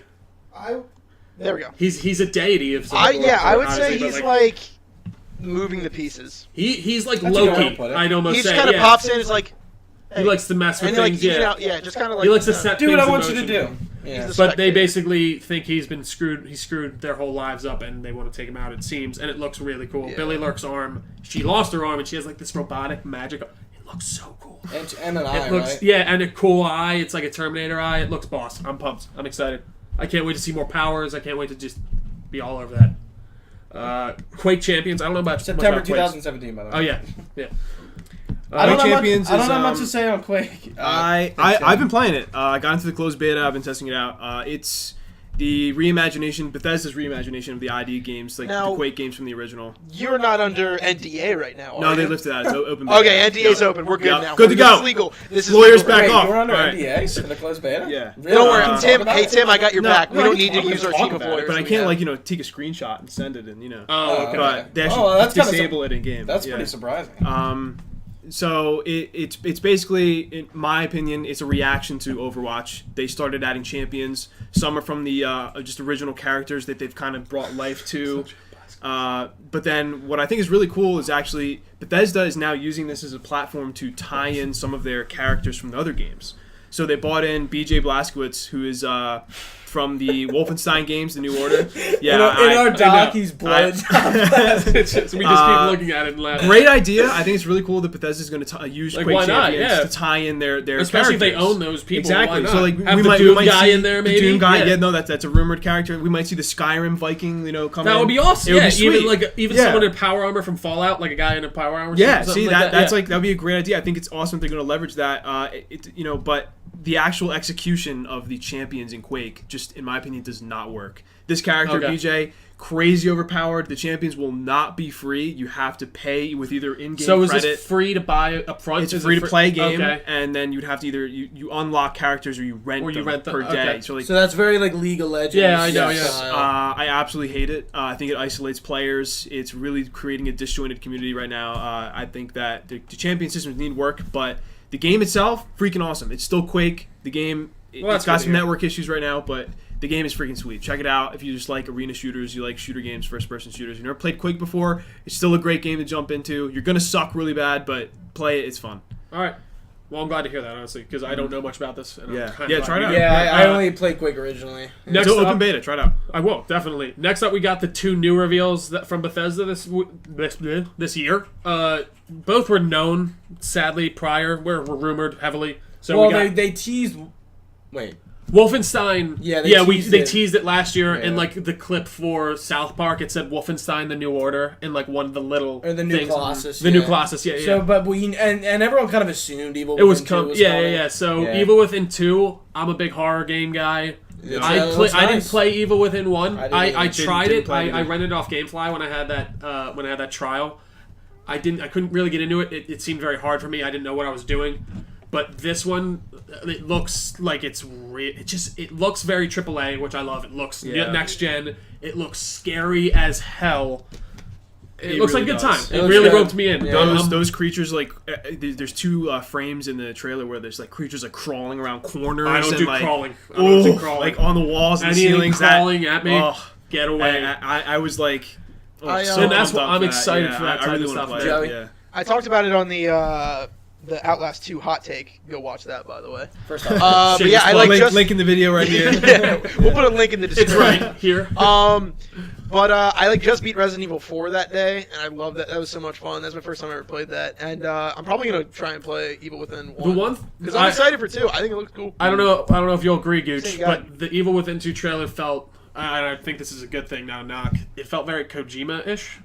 Like just the way of You like know I like I don't that know Kojima. like just the way it would like go No, into the yeah. white like figure and then it would kind of fade it's out in very, these different parts it's and very, it was cool 'cause there's some sort of fucking like deep meaning behind all that shit that's going on. Yeah, And there's it- actually a lot of people who were talking when they originally showed the first clips of that trailer where there's like a white paint going over the guy's face. Exactly, yeah, they were yeah. like, "Is this Death Stranding?" That's what people were confused about at were first, actually yeah. like they thought that. That's what I'm saying, dude. It felt very Kojima, and that's not a knock. I'm kind of pumped for it. Next up, we have Wolfenstein 2. I gotta play the first one, Dude, yes you do. And I This think is a game I'd play it on PS4. I got off of just the spur of the moment thing. That and the DLC and the main game were $4 each one time. It's on, on PlayStation, I just picked them up. Really? It's what's the first one called? Just Wolfenstein. Just the Wolfenstein, the New and- okay, Order. and- It's and the New Order, and then the other one's No, the the Old old- Blood. Is the DLC you're right, or the yeah. or the So add-on wait, there's pack. two DLCs and one's the New Order? No, there's the New Order and the Old Blood is the DLC like story, which is still like an 8-hour campaign unto itself, or something pretty meaty. So the beginning of the New Order is when you're in this like kind of fighter pilot. Yeah, play part. But everyone once talks you about the get beginning past of the that, game. it fucking kicks into gear and it's fun because there's a few stealth parts to it which are cool. And it's not even like you have to be stealth, but like if you wanted to, you could sneak around and kill all these guys with your knives instead of just going in guns a-blazing. And there's also guys like with radios in their head, literally implanted in their head, that are like beacons, and you have to kill them first or else they call more people. And that's kind of makes you want to be more stealthy, at least just to kill them. At least this is the first game. But I loved reading all the little lore pieces. There's these little kind of newspaper pieces cut out all over the world that you can pick up and read. And it's basically the alternate history. Hitler's like it talks dead, about... right? He dies by this point, yeah, but he was alive for a while. And Death's Head was the name of the guy who took over, General Death's Head. Or no, that was his nickname. I can't remember his actual... Yeah. It's a really cool story, and they're bringing back an antagonist from the first game to be the main. Yeah, she was in that. Like you fuck up her. Oh, there's one part where you like screw up her face, and she like looks at you. And she's like, "I'm not letting you fucking leave," or so. And you're like, "Oh!" And her like blood's like pouring down on it. It's good, man. You really gotta play it. Yeah. And this new trailer just got me so pumped. The alternate history stuff. Some dude does acid like at the end. Yeah, and that was real. That's the one part where I was like, me off a little bit. Yeah, I was like, That threw me off. I was like, what the fuck? I was like, and he's like, yeah. he's dropping acid. That guy just dropped fucking acid. Like Pete Hines said it. like after it was done, it was the last thing. I was like, really? All right, so I think that about wraps up. But Evil Within, October 18th. Wolfenstein, October 28th. Wait, wasn't everything else 27th? Or was it the 28th? It must have been the 28th, because it's the same day as Assassin's Creed and the other ones. This is the day that everyone's on. Joey, hit us with the chat. Any chats for this conference? All right. A lot of people tuning in and popping out, but not a lot of questions. No problem. Right. Cool. I like it. Hey, You know what it questions is? Coming if you want to talk. You know what it let's is? talk a little We're more telling about it like certain it games. is. So Exactly. there's They not know really what we're much to doing. wonder or ask about when There we're you telling go, because we're just so on top of it. Exactly. Good. All right, you Ubisoft's Game of good the thing the show for Bethesda. Evil Within, man. Took by the I would horns, agree dude. with that. I'm Yeah. between Wolfenstein or Evil Within. I am too. I'll give it to Wolfenstein. I'm gonna give it to Evil Within. I was Really glad to see surprised. Quake Champions teased just because I think Quake is still a great series, but it honestly, Evil Within 2 took the cake there. It really did. Really surprising to Surprised me Yeah. in a good, and it's funny because it surprised me even though I knew it was coming. I didn't know it was coming, so and that's the a thing. total Yeah. shock. Yeah. All right, Not to go back to Quake, but I'm gonna go back to Quake. that's fine. Is it like it's like class based and stuff sort of? Yeah, now, right? it's not as heavily focused around skills and abilities like Overwatch. Yeah. Everyone still has access to the same weapons. It's really like You pick up only weapons on the map, right? exactly. Yeah. Is everyone like highly mobile and is it still like the arena fast. of like Yeah. Still extremely Because fast that's what I was paced. gonna say. still I'm excited extremely for this mobile. revival of like arena shooters with Yeah. like that, and then Give me- Lawbreakers Dude, is like even coming out I'm soon. playing. Yeah. I wish. I don't know how I feel about Lawbreakers. I wish don't know. I'm Doom optimistic. made its multiplayer DLC free because that multiplayer is still it's a fun No, multiplayer. Doom multiplayer is great. Like, and even the new Yeah. stuff, it's really fast. It's different. It's a good time. And if They- they made that DLC free, like Battlefield 2 is doing with their stuff, it would have. I feel like had a if way you longer like life. Doom's multiplayer, you're gonna love Quake because Okay, well, Bethesda yeah. learned a lot from why people liked the Doom multiplayer. They incorporated a lot of that into the new Quake game. Yeah, Still I've actually a been Quake looking- game, but of course, it's but it good. has Yeah. those elements. Yeah, I like it. All right. All right, Ubisoft time. First up, we had Mario plus Rabbids Kingdom Battle, which is like XCOM meets Mario. So meets this is a Rabbids. double. This is a double This thing is for the me. weirdest fucking thing. I didn't even give the time of day, so I'm gonna tune out on this one. So Dude, like it like literally is XCOM. the XCOM You know what's fighting crazy? actually looked cool to me. If that's, I'm sorry. This if that's is bad to actually say, the but, like, biggest surprise of E3 for me. It's Yeah. the weirdest Because thing I don't ever. like. There's other things like, oh wow, I can't believe they're making it. I literally can't believe they're making it. Like, I 2017. literally don't That's- understand. I could don't not believe fathom it. this. Like if you told me it was a joke, I would go, oh yeah, it was. What are we Oh, thank doing? God it is. Yeah, I know. Oh, God. I don't know if there's much to say about it. I mean, me being a person who doesn't know anything about this type of stuff, being like that type of fighting and everything, once it got to that part, actually looked like... I was like, oh, my that looks kind of interest cool. was piqued when I realized like- this was XCOM. But when they were like... They start out the gameplay demo with you just kind of following this Roomba thing around, just traversing... I'm like, this looks so boring and stupid. What the hell are we doing here? And then they got into the fighting, so I'm like, start with this. What are we doing? Yeah, It's like, Nintendo. come on. I guess they don't wanted to like care. ease up to the I guess gameplay, so. Yeah, I guess so. don't know. But more, they showed us some more Assassin's Creed Origin stuff, just world environment stuff. It looks great. That's it. That's all we really need The to say. Crew 2, I didn't know the Crew 1 did good enough for them to, have the Crew 2 flunked pretty hard, or the Crew 1. The Crew flunked really hard. It had a lot of network issues. The game just was because it was supposed to be like a game you could drive across the entire country, right? They talked that game up like there was no tomorrow. Fucking did not deliver. So and hopefully apparently the Crew 2 learns and they make it cool, but it's early. That's where our hopes are at. And apparently you play as like this. You're this moto sports guy who literally does everything. You fly planes. You go in cars. You go in boats. You can switch back. It's weird between any vehicle at any time you want, which is weird. I don't know. Yeah. Well, it's awkward. South Park Butthole got another trailer. The Fractured Butthole, October 18th. It looks like a South Park episode you're playing, and that's amazing. They're not. I didn't see this. Sorry, they're not doing the Stick of Truth. They're not like going with the RPG. So it's the Stick of Truth, but it's with superheroes. So instead of doing wizards and stuff, they're doing now they're all superheroes. about like their cinematic universe, which is like it's all just joking around about. Like the whole point is it's making fun of it all and stuff. I like it. I love the Stick of Truth. Some of it was really funny, but the game itself was just fun. Yeah, I still gotta play. Dude, I just keep hearing everyone say it's like you're playing an episode of South Park that you get to participate in, which is awesome. And it's cool. I'm excited. The release though has been. I mean, obviously it's been delayed. It's like the same one. Yeah, 3 delays. But there's also like there was a whole thing. I don't know how many people know about it, but like I think it was a couple months ago where they started canceling pre-orders, which is like already kind of weird. What? But one of the pre-order bonuses for the new one is you get Stick of Truth on PS4. Yeah. And that's the only way you can get it on PS4. They announced that at E3 last year. But when they canceled pre-orders, a lot of people lost their licenses to the Stick of Truth on PS4. And it's like, well, I can't buy this on... What do I do? I think they've given people back. I have to check. Like, give it a look when you guys I'm gonna give it a check Google. out the story. But, I don't know. New one looks cool. Yeah. Who knows? Hopefully they get it right. Interesting dilemma. Next up, we got Transference, right? Yeah. So this is the game that literally had no game, and Elijah Wood's attached to it, and it's 2018. The Hobbit video game reveal masked as a mysterious vague new title. I love it. Sorry for my little commentary there. Oh god. Skull and Bones, Assassin's Creed 4 without being able to get off the boat, basically. Is what without it the seems assassin, and which is like Creed. Literally, if they came out, we're like, I don't all know right, why here's it took them Assassin's I don't know why it Creed took them this long. 4.5, just it's pirates again. Go play it if you want. How did it take them this long? That's cool. Yeah. How did it take them this long to do this? And like everyone was like, "This game's fucking great for chip combat." It was. And dude, it's cool, but it's just like if I can't get off the boat and I'm just on this boat, what am I doing? It does look cool, but we gotta see more. And it looks like Apparently they've extrapolated a lot on all the stuff. Yeah. Early 2018 game.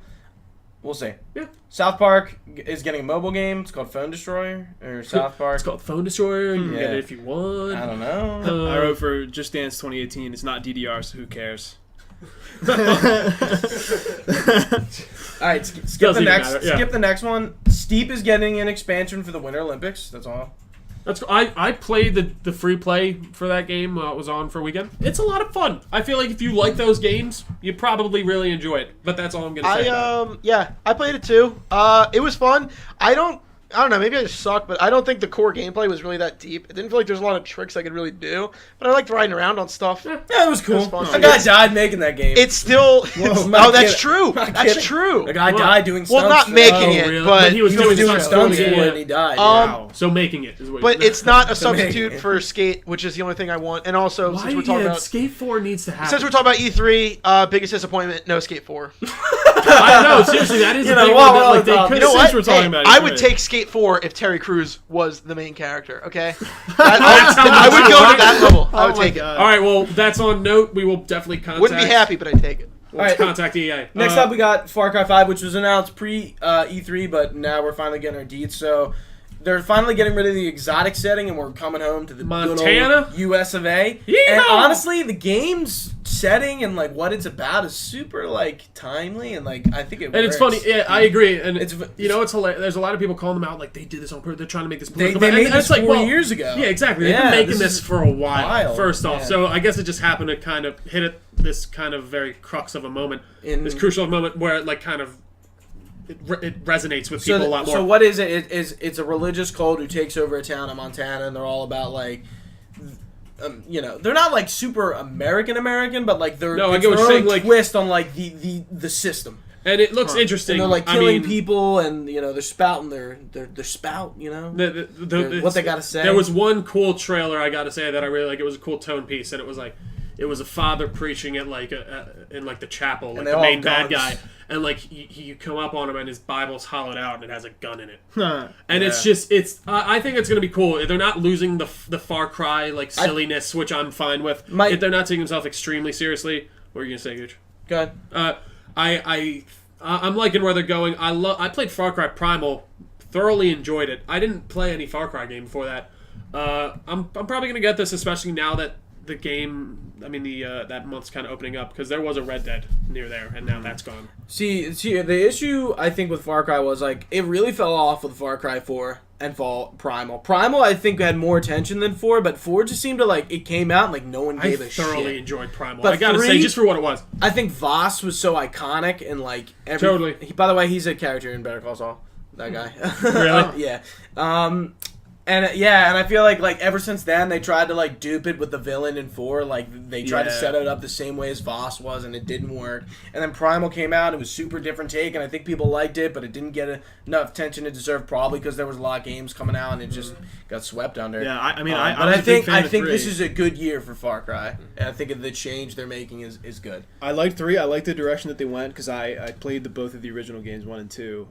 3 obviously they took a whole new formula, completely open world. I loved gathering equipment to upgrade your weapons, and the combat in itself was awesome. But I think where I'm really struggling is seeing how this game is actually going to deliver something different other than style. Where are they going with I don't know much about this. The Far Cry formula, it worked when it was very fresh. Going around the map, doing the radio locations, doing the stunt tricks, whatever. It's a very Ubisoft game. That's a Ubisoft gimmick right there. I know. And I really want... what will sell this game to me is if they break from that formula somehow, they figure out some clever way to make this more interesting other than, discovering the map, doing this, doing that, and then you beat the game. There's a lot of, allies. I think it's like... I think you're going to be a little... I think it is a little more... I think it's still pretty similar to that, but they did take away a lot of the hideouts and stuff like that. And made it less like what you're saying. Yeah.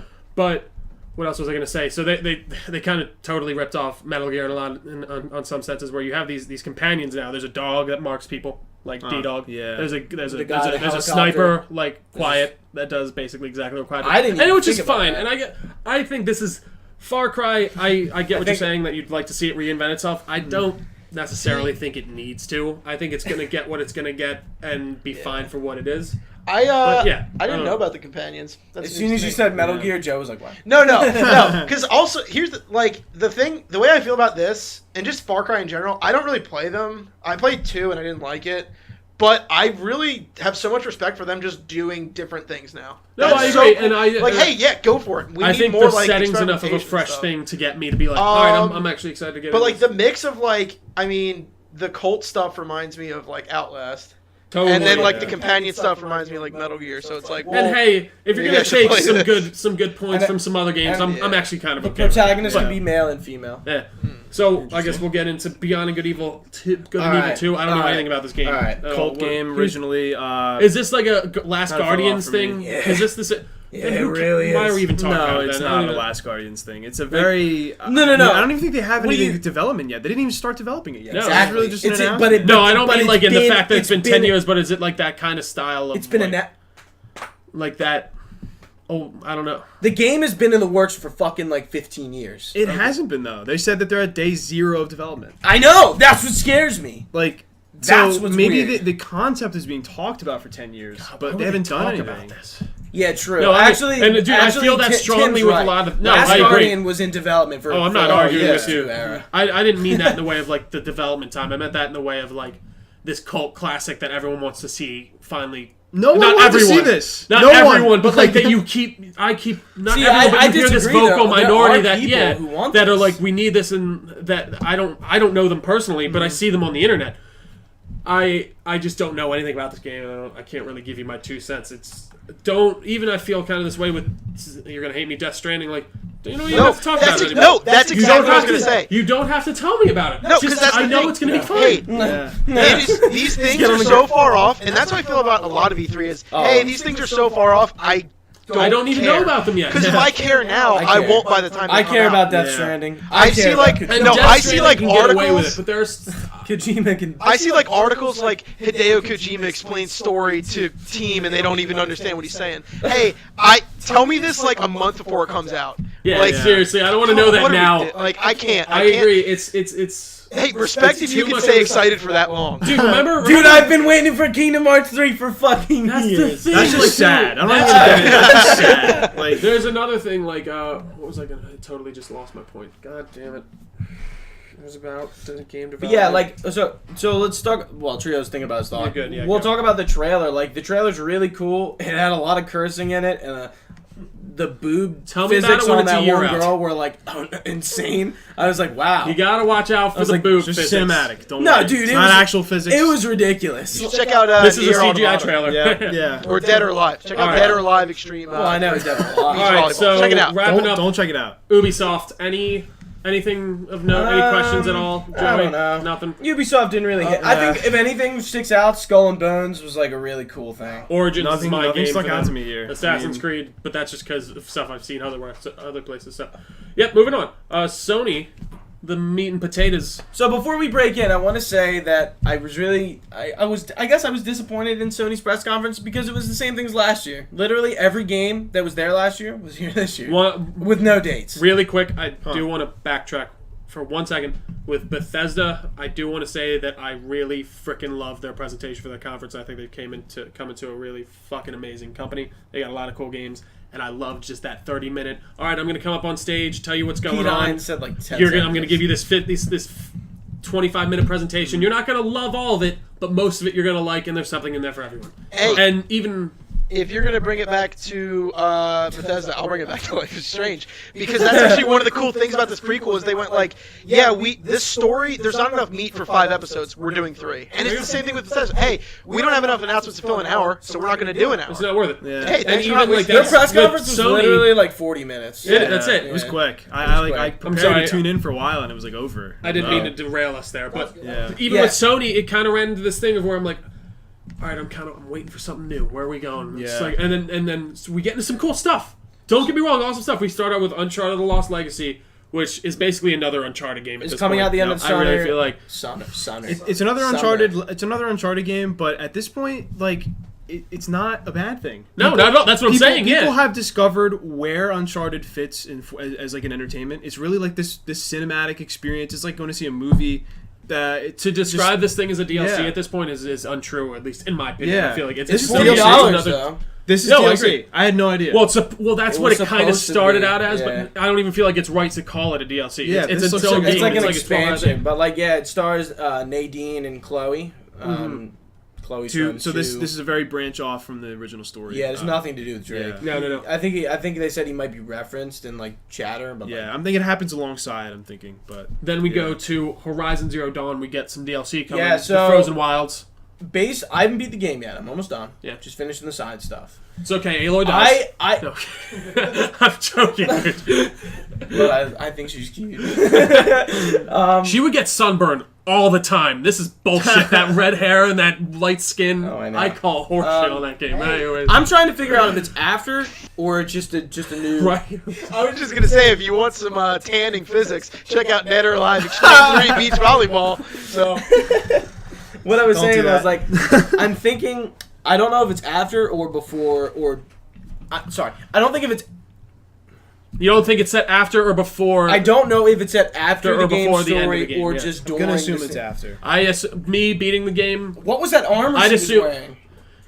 You know. It's the armor you get with all the keys. Oh, it's is really, it? and it actually gives you It an takes her overshield. helmet off? Your helmet? There's a helmet on it, right? No, it does. So she fashions it into her own armor. She doesn't actually wear that exact armor. Okay. But and then That was my question to you. I was gonna ask you. and then that gives her that kind of sparkling thing around her. That was her shield. She has an overshield with that armor, which is cool. Which I actually really like. So, dude, get that before the end of the game. Just No, that's all. okay. What we learned is pretty much this is more Banuk tribe centric, and that was the only tribe that like really wasn't represented much in the game. You They're got there. Banuk figures, of course, but like like the Banuk. I'm only missing one hidden achievement in that game. It's probably a quest It must be. because a lot of the quests. I gotta talk to you. Yeah, I could get the platinum easy. yeah. The platinum's not that bad. It's not hard at all. Yeah, so like we get a lot of the Karja, a lot of the Nora, a lot of the Shadow Karja, and we get and a lot of the Osram, but we don't see any of the Banuk, and I think this DLC is going to kind of extrapolate on them. Mostly in their area in the snow, so I'm excited. Cool. This is for September. There isn't a lot. There's a few snowy areas in the game, but not a ton of it. They're from the snow. Yeah, yeah. Oh, of course. Yeah. Yeah. Moving on. Days Gone actually surprisingly piqued my interest. Finally. Here's my issue with Days Gone. Looks like Last of Us. I don't necessarily think that's. I agree. Yeah, no. I'm not saying. I'm not saying that it doesn't necessarily look like that. I'm saying that's not necessarily a bad thing. I was talking to someone. I don't remember who it was, and he goes, "Hey, is that Last of Us?" And he's like, "No." See, and he's like, "Holy shit!" Like it looks like Last. What I liked that I saw from the demo was like you can use the I forget what they call it, freakers more as like a weapon, and it's a lot more strategy based. I feel like than The Last of Us was. Yeah, the trailer didn't show us much, by the way. There's zombie bears, which is cool. Yeah, there's a zombie bear. It took me in more than it did last year. It made me think it was more than just a Last of Us clone. But what do you guys think? What do you think? I'm gonna definitely say it was a lot like The Last of Us. I think what would set this game aside is if the story and the just if they create a really good zombie experience, it might be a fun game. But I'm kind of over the zombie stuff now. Like I hear you. I want something else. Yeah, I hear you. I feel you. I'm not over it, but it can't be used all the time. I'm excited about like there's some cool like the motorcycle stuff seems cool. Yeah. But they didn't go into it. They didn't go into it much. And it's a lot more free. Most of these new games are 2018 releases. If we don't say for all of them are actually everyone I think except for like Call of Duty and like Marvel vs. Capcom and like some other. I think my big takeaway from Monster Hunter World, and I could be wrong because I haven't played the more recent ones. I've only played really the PSP, PS Vita. But the grappling hook, the movement in that game. Did they show gameplay for the Monster Hunter World? Yeah, I think so. Was that gameplay? I think the whole trailer. Okay, I was confused. Yeah. Okay, all right. Yeah. It looks cool. It seems a lot more fluid. Yeah, didn't we? Or are we still on Days Gone? It's all right. We can keep going. I was looking at the docs. We were on Days Gone, but then you kind of it's cool. We're fine. Last thing I want to say about Days Gone, if it has, Last of Us has like the story hook and also like a twist on the zombies, how it's like fungal and stuff. Yeah. If they manage to do something interesting, it could be cool. But otherwise, it looks like another zombie. Yeah, it looks fun. But hopefully, it's more original than what's looking. Yeah, I don't know. It's popcorn. Because the freakers are like still. Enriching experience. They're still like mentally there. The freakers. Yeah, they're not like total zombies. They're like infected. They're rabies. They're rabid people. I guess cool. Would be the best. Maybe you get a scene like in Return of the Living Dead when the zombie talks. Who knows? Yeah. All right. Next up, we got Shadow of the Colossus. Oh wait, no. I'm so confused. Monster Hunter. No. It looks cool. Yeah. I don't play Monster Hunter games, but they've always piqued my interest. I think they're just cool in the way they are, and they're mostly a Nintendo-based thing, from what I understand. Yeah, actually, a lot of people are upset that Nintendo did not capitalize on making this a Switch exclusive. Is it on the Switch? It was supposed to be a Switch exclusive. It was actually advertised as such. That's pretty fucked up. The only experience I have with it is playing. I played like the demo on 3DS. It was fun. I don't like the 3DS as a controller, so I didn't really enjoy it much. But I'm sure with a DualShock 4, it's probably fun to play. Yeah, this might be the medium that it was meant to be on. Really, exactly. This was originally a PSP title, right? Yeah. So yes, I never really got into it. But it's really challenging. There's a lot of aspects to it. There's a lot of depth to it. That was in the trailer. It wasn't for me, so if they picked up a little bit more of the gameplay, made it a little more involved in action, I think I could definitely see myself playing it. And the world part of it, is this because it's online or co-op? How is this working? I don't know. They didn't detail it. Yeah. They didn't say. All right, well, something to think about. So for Shadow of the Colossus, it's just called Shadow of the Colossus, not called remastered. I just put that there. Yeah. It is going to be a remaster. So it is a fully rehauled version of Shadow of the Colossus, just titled Shadow of the Colossus, and it's the game just redone. Yeah, I got really excited when I saw it in the trailer, and then my excitement just completely flatlined after I just realized, that's the same. That's one of the same bosses, and I was like, oh. I was like, is this Shadow of the Colossus? That's what I thought it was. And then it just it's just all the same. So maybe they're gonna do some more with it. Who knows? But, I've never played it, so this will be a good opportunity. I was kind of bummed because like the first couple seconds of the trailer made me think that it was Ico. Not Shadow of the Colossus. Yeah, and then once I realized it was, I was like, oh my god, they're remaking both. And then it's like, just Shadow of the Colossus. Yeah, that's fine. Fuck you. Yeah, I'm excited too, but like, I could play it now if I wanted to, so I'm not that excited. I could play it now and enjoy it the first time they remastered it. Exactly. Like, yeah. All right. Moving on. Marvel vs. Capcom. Infinite This 3 to me looks like when Danny. I watched this with my brother Dan together, and we were both collectively just like, what the fuck? Like, nothing has ever made me say that more. Like, I'm watching these superheroes, and then all of a sudden, like, there's like Mega Man. And Danny's just like, is that Mega Man? I'm like, well, that's Marvel vs. Capcom. Yeah, I know. But the like, story it's like a makes story it element, weird. and like honestly, it just sounded I'm not like gonna lie, it was written. especially after playing Injustice and stuff like. Okay, I'm having I want to play the story demo. That's it. I have not. I'm having a very From the hard time dialogue, just looking at this and just. Even just I saw like the player list today. It's good. abysmal. It's abysmal. Just from the dialogue alone. Wait. The dialogue alone. I just was like, this must have been written by someone with problems. Like, dude, that like not supposed to be writing anything. You should like, not have this form. I like seriously. It just made me like shudder almost. I was like, this is like a conference. Like this is at I felt like what are we doing here, guys? Like embarrassment for this. Like, I saw a meme that. Is it what comic? Who says no more mutants in the comic? Is it Jean Grey who says that? Oh, I know. It's no more mutants. She whispers it, and then there's literally that was the thing I posted on. Yeah. It's ridiculous. I don't even want to talk about it really anymore. I want to try the story trailer, but I'm still skeptical. Like, Injustice had me from the get-go. All right. And this is September 9th. Next thing we don't have to spend a lot of time on at all. Call of Duty World War II. I am excited. This is the first Call of Duty I've been excited for. I think the trailer was bad. They should. Yeah, I kind of agree. It was just like, I thought it was campaign, but apparently it was multiplayer, and I was like... This is the first Call of Duty I'm excited for in years. I don't know, man. I was excited for Advanced Warfare with the exosuits, and they totally trashed me on that. No. See, I thought that was fine, though. I thought, for what it was with the exosuits, you got I thought it worked. Warfare, yeah, right? I mean, I just didn't like the idea of all the power-up. It made it very Titanfall-y. Yeah. I love that they're getting back to just the basic gameplay, and just, I think it'll draw in a lot more people than I think a lot of people are going to give it credit for first, honestly. Definitely going back to the roots. Maybe it's a response to Battlefield 1. Probably I don't think it is because this had to be in development like years upon years before. Think they just realized that it had to be like two years at least. They've got so many assets that they can. They couldn't conjure this up in a year. Yeah, There's no way, not in a year. No, and that's when I think to say that they didn't Battlefield have 1 was announced a long time ago. So Battlefield. Well, last year they've had a while to respond to this. I just don't think it's a response. Though Battlefield 1 was announced not this E3, but 2 E3s ago? No, last E3. No, it wasn't that. No. It's been a while. It was like 2 E3s ago. Alright. But I think this looks good. I think I'm excited. I loved World at War, and I love the original Call of Duty games. So I'm really excited for them to go back. I am too. Back to the roots. I'm skeptical. I'm excited. I don't know. I'm excited. You know that they're either gonna do something like this or they're gonna do more of their BS. So and I'd rather see them go back to this. Yeah. Right. Next up, we have some VR stuff, which I was happy to see them bring in a lot more VR things to see that they're actually like supporting it. We got The Impatient, which is a horror game set in an asylum, which is actually set in the same universe as Until Dawn. If you've played that, you go through.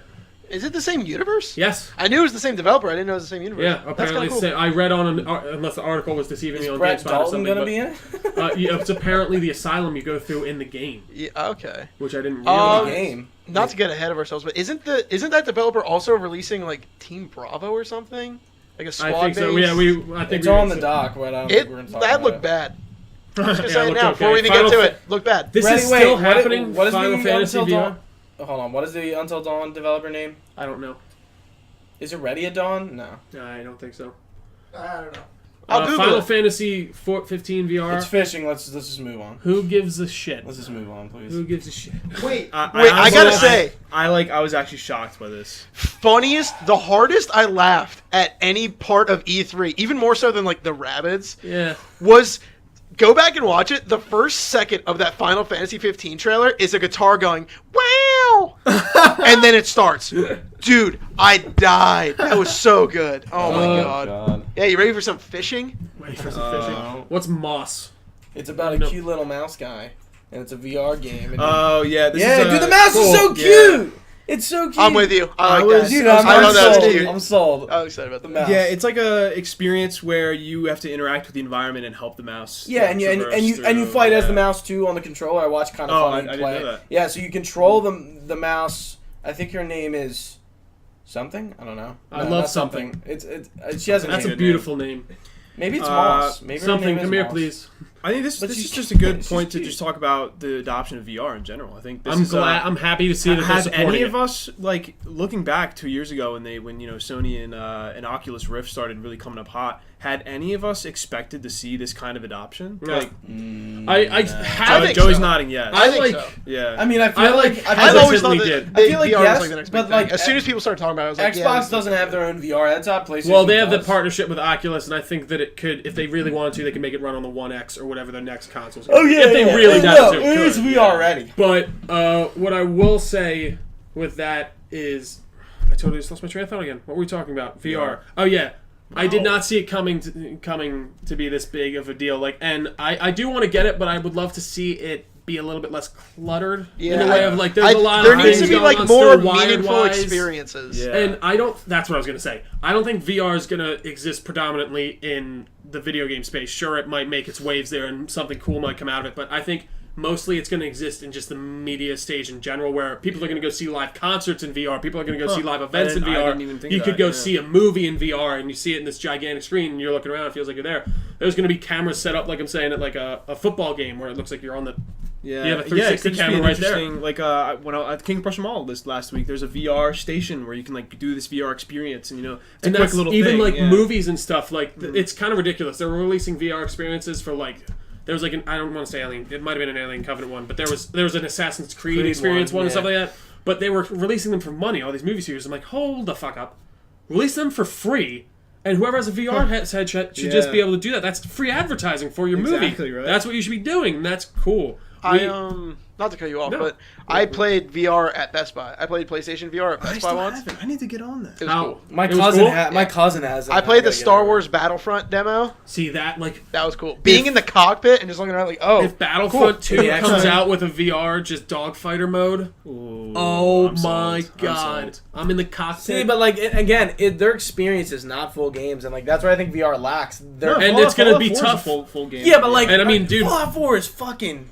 Well, but dude, that's the thing. That's going to be one of the not a knocking point. That's going to be one of the testing points of like what this can really do. And Resident Evil 7. That's what I was just going to say. I think Resident Evil 7 is a perfect game because it's not too complicated. It's not like you're in this. And that's a game already from this first person position. You're in a room like this and. It's not. You can see like to the other side of the room, and it's not too like. I want to play that in VR so bad. My cousin has it, dude. I gotta get. I want to play it. I do so too. Yeah, bad. dude. Seriously, because even playing on TV, like one of the things. I mean, not to get too derailed, but like one of the things that I think Resident Evil in general, or specifically 7, does better than a lot of horror games is that like. It's not just the thing pops out at you and scares you. It's that the thing is in your face and it won't go away. Leave you like Mia's like going crazy eyes, like grabbing you, and you just like don't want to like stop. No, to have that like glued to my face, that's what I want. Oh yeah, there's one boss fight where he's like all up on you the entire time. You're like, get away! And like if I had him right here, and if I'd be shitting my pants. Yeah. And there's other parts like you listen to an empty room, you just hear a woman crying. You're like, I don't want to walk in there. And I'm here, like in the wheelchair. Having like a surround sound experience going on, and they're running behind you. I think the turning point for me is what I did not expect is when Sony came out with dedicated VR. I was like, okay, all right, like I totally did not expect this kind of adoption. And I'm really excited to see the new titles and what they're doing with it. It's a cool technology. I think where VR games are going to strive is in the more single player, not on the rails, but like how Resident Evil 7 did it. Like you're gonna have this more story-driven campaign, and that's where it's gonna exist. More of like this this open world RPG type. Yeah, I think like the peripheral-based thing with like Fallout, where you can actually use the motion. I think that's a little pushing for me. That's a little too gimmicky for me. I think just the visceral first-person experience is enough to sell that for me. Vive has the hand things that you can actually move your fingers with. Oh, really? Which I think is cool. That's I saw people with like they were playing Star Trek Bridge Crew, and it's like so like when you move your fingers, it like you can move your index finger and you press things, and it's such good head tracking. And I'm excited for those type of games where like say I'm across the country and we all want to get together and hang out. We play Star Trek Bridge Crew for like an hour and just fuck around and have a fun time. Kind of fun. Just did a party mode for it. And there's other games like there's one like Where's the Werewolf? I don't know. That's not the actual name. I can't remember what it's called. But you have to basically figure out who is the werewolf and this camp thing, and you have to ask each other each questions. And you have that's pretty cool. It's like you ever play Mafia like in real life, like the game Mafia, where you have to you have to figure out who's the bad guy in the game. You pass out cards. Yeah. Yeah. but that's our VR tangent. Next up was God of War, early 2018 game. Never in my life I think I was gonna be excited for God of War game. Yeah, dude, it looks good, but like we don't got a lot. Clancy, and like I said, and like you were saying with they're Last of Us or uncharting a lot of games, like with like this whole even the camera angle and the fighting. I'm excited. Clancy Brown is playing Kratos, by the way. It's the same guy. No. Oh, it's different. Clancy Brown is the guy. Remember General Eiling in The Flash? Oh, that's Clancy Brown. Really? Yes. And he's in a lot of shit. He plays Mr. Krabs as well in SpongeBob. What? Yeah, that makes total sense Brown. now that you say that. Do you know who Clancy Brown is? No. Okay, he's in a lot of like B-80s movies, and he just plays like he's kind of like a Bill Paxton. Like he's always the guy he's always the guy that's don't tell me like a military the military commander. Yeah. But God of War, I'm so pumped for. I really love how they. Do you know? I was curious on how they were going to explain like why he's over in Norse mythology, but explain it. There is one line in the trailer where she's like, "You don't belong here. Like you're not supposed to be here," or something like that. Joe, you know who Clancy Brown is, right? He looks familiar, but yeah, you've seen him. He's been in shit. Yeah, you've seen him. I'm on his IMDb. Sorry, hold on. Didn't think it was important enough, but it is. I'm on his IMDb page now. I'm gonna figure it out. All right, cool. Also, wait, I do want to bring it up. It's not really super relevant information, but really funny. I googled "Where's the Werewolf" just to see if I could find what the real name was, and all I could find is like an episode of Scooby-Doo entitled "Where's the Werewolf." One of my favorites. Trio's favorite episode. Next up, we had Detroit Become Human. And same trailer. Pretty much a very similar trailer to what we had last year. We had like a scenario where like there was these different choices, and I mean it was a different outcome, of course, than which is cool. Kind of funny. Did it like a not a playthrough, but they watched someone do it, and they did different options and like based on different things, like you know. I think we get the gist of what this game is, but like it's getting into the territory of like don't keep showing me more. It's by the devs of Heavy Rain and Beyond like you've got me hooked in. Yeah, I don't Heavy need Rain to see more on this anymore. Really interesting concept. I like the Android things. It didn't wow me though from the trailer. Like it didn't. See, that's what I'm saying. Last year it got me, but this year now that they keep showing it, I'm like, hold up, guys, hold the phone. If you don't know when this is ready, don't show me the same thing again. I was wowed last year. I don't need to know again. I think that's just me. I think the world looks really cool, and I think the story could be really cool, but I've played Heavy Rain. I don't like that, like, the guy's name's David Cage. I don't really like that stuff. I don't know. It's weird, too, because it's not that far off from, like, Telltale style or Life is Strange, but, like, something about it, I don't like it. I don't know. I think it might be the dialogue, too, which is funny. Well, Heavy Rain was like a ultra B movie. Moving on. Yeah, it was an early. That's a good way to describe it. Yeah. I don't even want to like. We don't have to talk details. Destiny 2 is coming out. It looks cool for if you like that stuff. Awesome for that. All right, let's get to next up. I'm glad we didn't talk about Destiny. No, yeah. Spider-Man, my game of the show. Spider-Man, game of the does whatever a spider can. So let's just say this: the combat looks fucking sick. It's Arkham, which is not a knock. Kingpin is a villain in it, but isn't our main villain. Negative Man. Mr. Negative. Mr. Negative. Sorry, Mr. Negative is, and I'm so happy they're doing a villain that like nobody knows. Well, but he's not we don't know that he's the main villain. Yeah. He's just like a villain that pops up throughout the thing. And I was reading a lot of stuff. See what threw me off at first, and what I was like ooh, and what a lot of people were like ooh about at first was the quick time events that seemed like they were coming through, like all the button prompts coming up through these big kind of set piece moments. But I was happy to read that like they're not. It's not that they're failable, but you can do things so many different ways in these set piece moments to where like they're used more as like to punctuate these really cool moments in the story. But you're still this open world, open fighting Spider-Man. You can use your powers in a lot of ways, a lot of different web combinations, which is cool, or web types. I'm sorry, I'm talking. Yeah, I just like, you know, I think Wilson Fisk as a Kingpin is a good villain to put in there. I think they're avoiding Venom and Green Goblin, and maybe the villain is Hobgoblin. I would rather see Hobgoblin over Green, to be honest, but I wouldn't mind seeing Green in the game. I'm wondering who the main villain is. I am too. I'm curious, and they were saying this is much of a Peter Parker story apparently as a Spider-Man story, which I'm kind of happy to hear. That's actually really cool. Like even you can see it in the gameplay when he's talking to this guy who's I can't remember his name, Mr. Lee. Mr. Negative. He's like, dude, Mr. Lee, what are you doing? Like this isn't you. This isn't you. I'm trying to help, and because Aunt May works for him at whatever shop he owns, and I think that's cool. And There's going to be different suits, which I'm pumped about. The suit's awesome. Combat looks awesome. The UI looked but that's just what they slapped on for because they needed that for the show. Could be a lot of work, that could be totally different. Yeah. It looks so good. It looks like it got the Arkham treatment that Batman did, and that's exactly awesome. what it needed, really. And I wonder if Spider-Man is like in the universe with like Avengers, because like Batman, all like Superman exists and like all those other people like exist. They mention them, but like they don't really like talk about them. But they are there.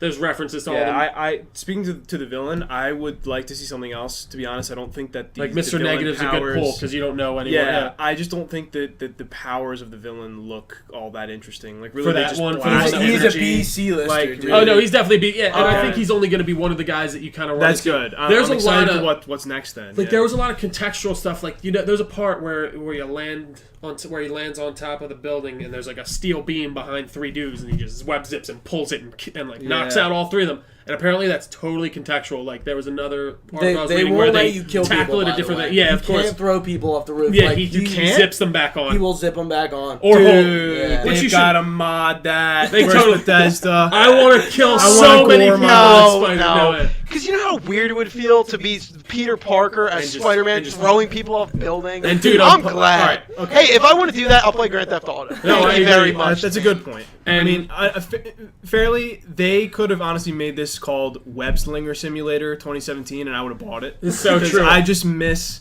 that original, dude, just the way that they're gonna do like the way the parkour and the web swinging looks. It just looks so fluid and like it's gonna be a great time. And I'm really excited. Apparently, this is a Spider-Man that's been on the job for 8 years. He's like at the peak of his athletic prowess, is what they're saying. And so Miles Morales made a cameo. See, I'm curious how that's gonna work in. Do you know who Miles Morales is? Miles Morales is the ultimate version of Spider-Man. Basically, in the comics, at some point, Peter Parker dies, and Miles Morales takes over as Spider-Man. Yeah, so it foreshadows the future. I guess I assume maybe, so. Or like, what I was reading online too, which was a possibility, is like maybe you play as Peter Parker and Miles, but like Miles is the guy that's learning everything, whereas Peter is the guy who kind of knows all the stuff, and your skill tree's filled out. But Miles is the guy that you have to fill out yourself, or there's some type of co-op element. This is all obviously speculation. Yeah, I mean, I don't think Miles Morales will be playable, but I wouldn't be surprised if he is. Are you kidding me? I like that he's there. I do too. Maybe saving him for the next game. Exactly. That's the thing. You can set up so many things to like maybe Peter dies in the next game, and then that's when Miles takes over. And then his friend, it was one friend, and his name's Genki, and they like the kid says something to him, and they think that is that character. They sort of. And then the person who talks to him is somebody from the comics. Yeah, she apparently becomes a bad guy, but like she's another C-lister character that no one really knows about. It's not, but like so there's somebody like talking to him. It's not just him like figuring shit out. Like he has a. She's part of the. She's on the. He has like police an oracle. Force. She's the police chief. I'm pretty sure. Like a Batgirl. Yeah. I don't even think it's that she's the oracle. He's just in contact with the police helping him, which I love to see. Like because he's just. He has other eyes elsewhere and give him. Yes, but tell him what he needs to know. All right, so let's wrap this up. I think goes without saying that our highlights for this was definitely Spider-Man. Easy with. Wait, wrap Joey? up Spider-Man or. We're gonna wrap up Sony. Yeah. We got any questions? Did you guys talk God of War? Yeah. Look, hey, not gonna lie, completely missed. It wasn't long because there's not much to talk about. That's true. Yeah, they showed a little bit. That's my right close second behind Spider-Man, but that's gonna be tough to beat Spider-Man. All right, getting into some Nintendo stuff. Wait, let's see. We got. Oh yeah, I'm sorry. Yeah, you're right. No. All right, cool. All right, everyone's still watching. Thanks for sticking with us. We're on our last conference here. Yep. So let's kind of blaze. I agree. We don't. Yeah. Xenoblade. Okay, Joey, have anything? Xenoblade. No. Okay, Xenoblade Chronicles 2. Kirby 2018. Metroid. I'm sorry. I saw a picture of Kirby, and it was like, "Why'd you make me think like this?" And it's him taking off his shoes, and he has these gigantic feet. Yeah, and I was just like, like it's bad. Yeah, I'll never unsee it. It was just like so weird. true. It was really weird. But I'm sorry, continue. It was just too good. I saw that too. Then we got Metroid Prime 4, which I mean was big literally just. So they just showed a 4 in Metroid Prime next to it, and that was it. I'm excited. I'm too. I'm happy that they also announced like a 2D Metroid 2 or something? Yes. I'm excited about that. Metroid's cool. Awesome. 3DS. So Prime is first-person shooter, right? That's like their Prime series. I think so. I don't know. Yeah, I'm not pretty sure sure Metro at all. Okay, because I know that the first Prime for GameCube was great. It was an awesome, like, really gritty, like, not gritty for Prime, but like gritty for Nintendo. Like it almost seemed like dark. Like it felt really very, very like non-Nintendo type of game, and that's what I really liked about it. So it could be really good. I'm not expecting much. Really, this was just like a splash screen of Metroid Prime 4. With nothing on it. That's that's cool to know it's coming. Yeah. So then we got Yoshi, which is 2018. Literally just titled Yoshi. Fire Emblem Warriors. I like to see that Nintendo is capitalizing on Fire Emblem. It's a series that I'd love to play, but like I don't have a Nintendo, so. I hear you. Then we got Skyrim. So in Skyrim, they're adding Zelda like armor packs of the game, whatever. Okay, Zelda Breath of the Wild. Like you can use this shield. I think that's cool enough. That's fine. Who cares? Yeah. Zelda Breath of the Wild. I'm so done with hearing about Skyrim stuff. It's kind of it. But yeah, go ahead. We got Breath of the Wild expansions, Trials DLC, or I'm sorry, Master Trials DLC expansion 1, and also Wild Champions. So the Master Trials is more gameplay stuff. Champions Ballad is more story stuff, and they haven't really talked about that one yet. I think Trials is coming out at the end of the month. Cool. And then we got Rocket League coming to the Switch. It's got its own exclusive car skins, and it'll be holiday 2017. You know, I'm excited about that one. Woo! Which actually, going back to the crossplay, I don't know if you guys know, but that's crossplay with Xbox too. Wow. See that? Yeah, I did know that actually. That's so like. Come on. So it's Sony and PC are cross-playing with Rocket League, and then Xbox and Switch. No, PS4 isn't. Sony isn't. Well, no. Or are What's they? PC, Sony, Xbox, and Switch. Or PlayStation can play with PC, but not Xbox. Not Xbox or anything else. All right. And then PC can play with everybody. They have like the largest player pool now. That's just weird. That's weird. I must admit, I'm a little jealous. I would love to stomp some Switch players in Rocket League. That'd be fun. I think I'm gonna get a Switch this holiday if I can.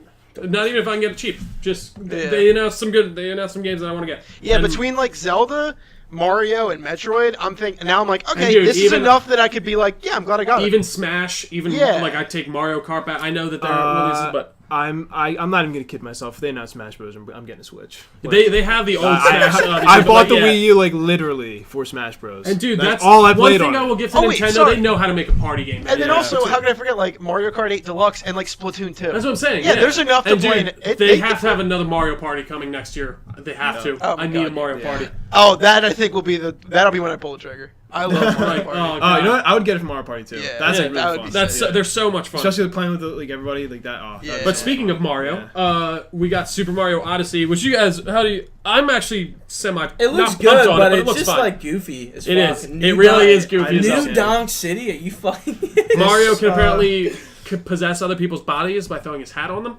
This is a perfect example of just Nintendo's executive leadership just not knowing what the fuck to do. Yeah. I mean, like honestly, they. But what did people say that about like Galaxy? Did people think Galaxy looked good? No, I think I'm just curious. Galaxy was a pretty good next step for the Mario games. I mean, we had Sunshine before. I just don't know. That's why. Galaxy was taking it to space and had some very interesting levels and puzzles. I thought. Yeah, Galaxy 1 was really good and 2 wasn't.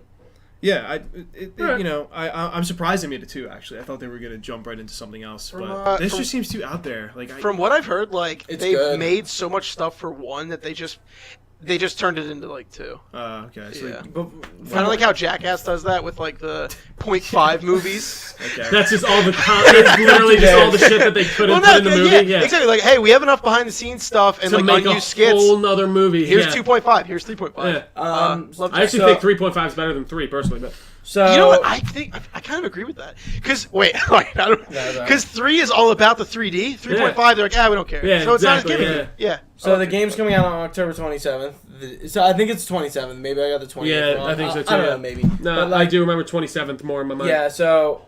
But like apparently this game is fucking good. New Donk City. I think I can't get over it. It looks. See, you're saying it's out there and stuff, but I guess that's what I feel like Nintendo's just known for. So I'm just like, nah, fuck it, whatever, I'll do it. And like, and that can be a knock. I understand where you're coming from. Yeah. But that about wraps us up for the Nintendo stuff. There was 3 things that I put the trailers and reveals that weren't at the press conferences. I mean, Kingdom Hearts got a trailer.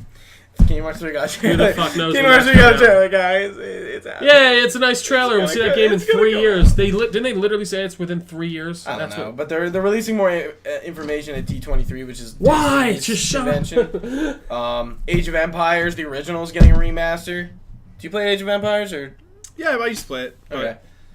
New Xbox Avatar reveal, Which was really cool. Did you see it? Yeah, it was. Did you see it? The Xbox Avatar or The new ones. nah? Dude, they look fucking sweet. Cool, but it's Kind of like the 360 avatars, like. But like so much better. They look cooler. Because definitely. like They they totally just like abandoned that whole thing, and like I like other. Which I like. I got some cool costumes from Avatar. I know. I got Woody from Toy Story.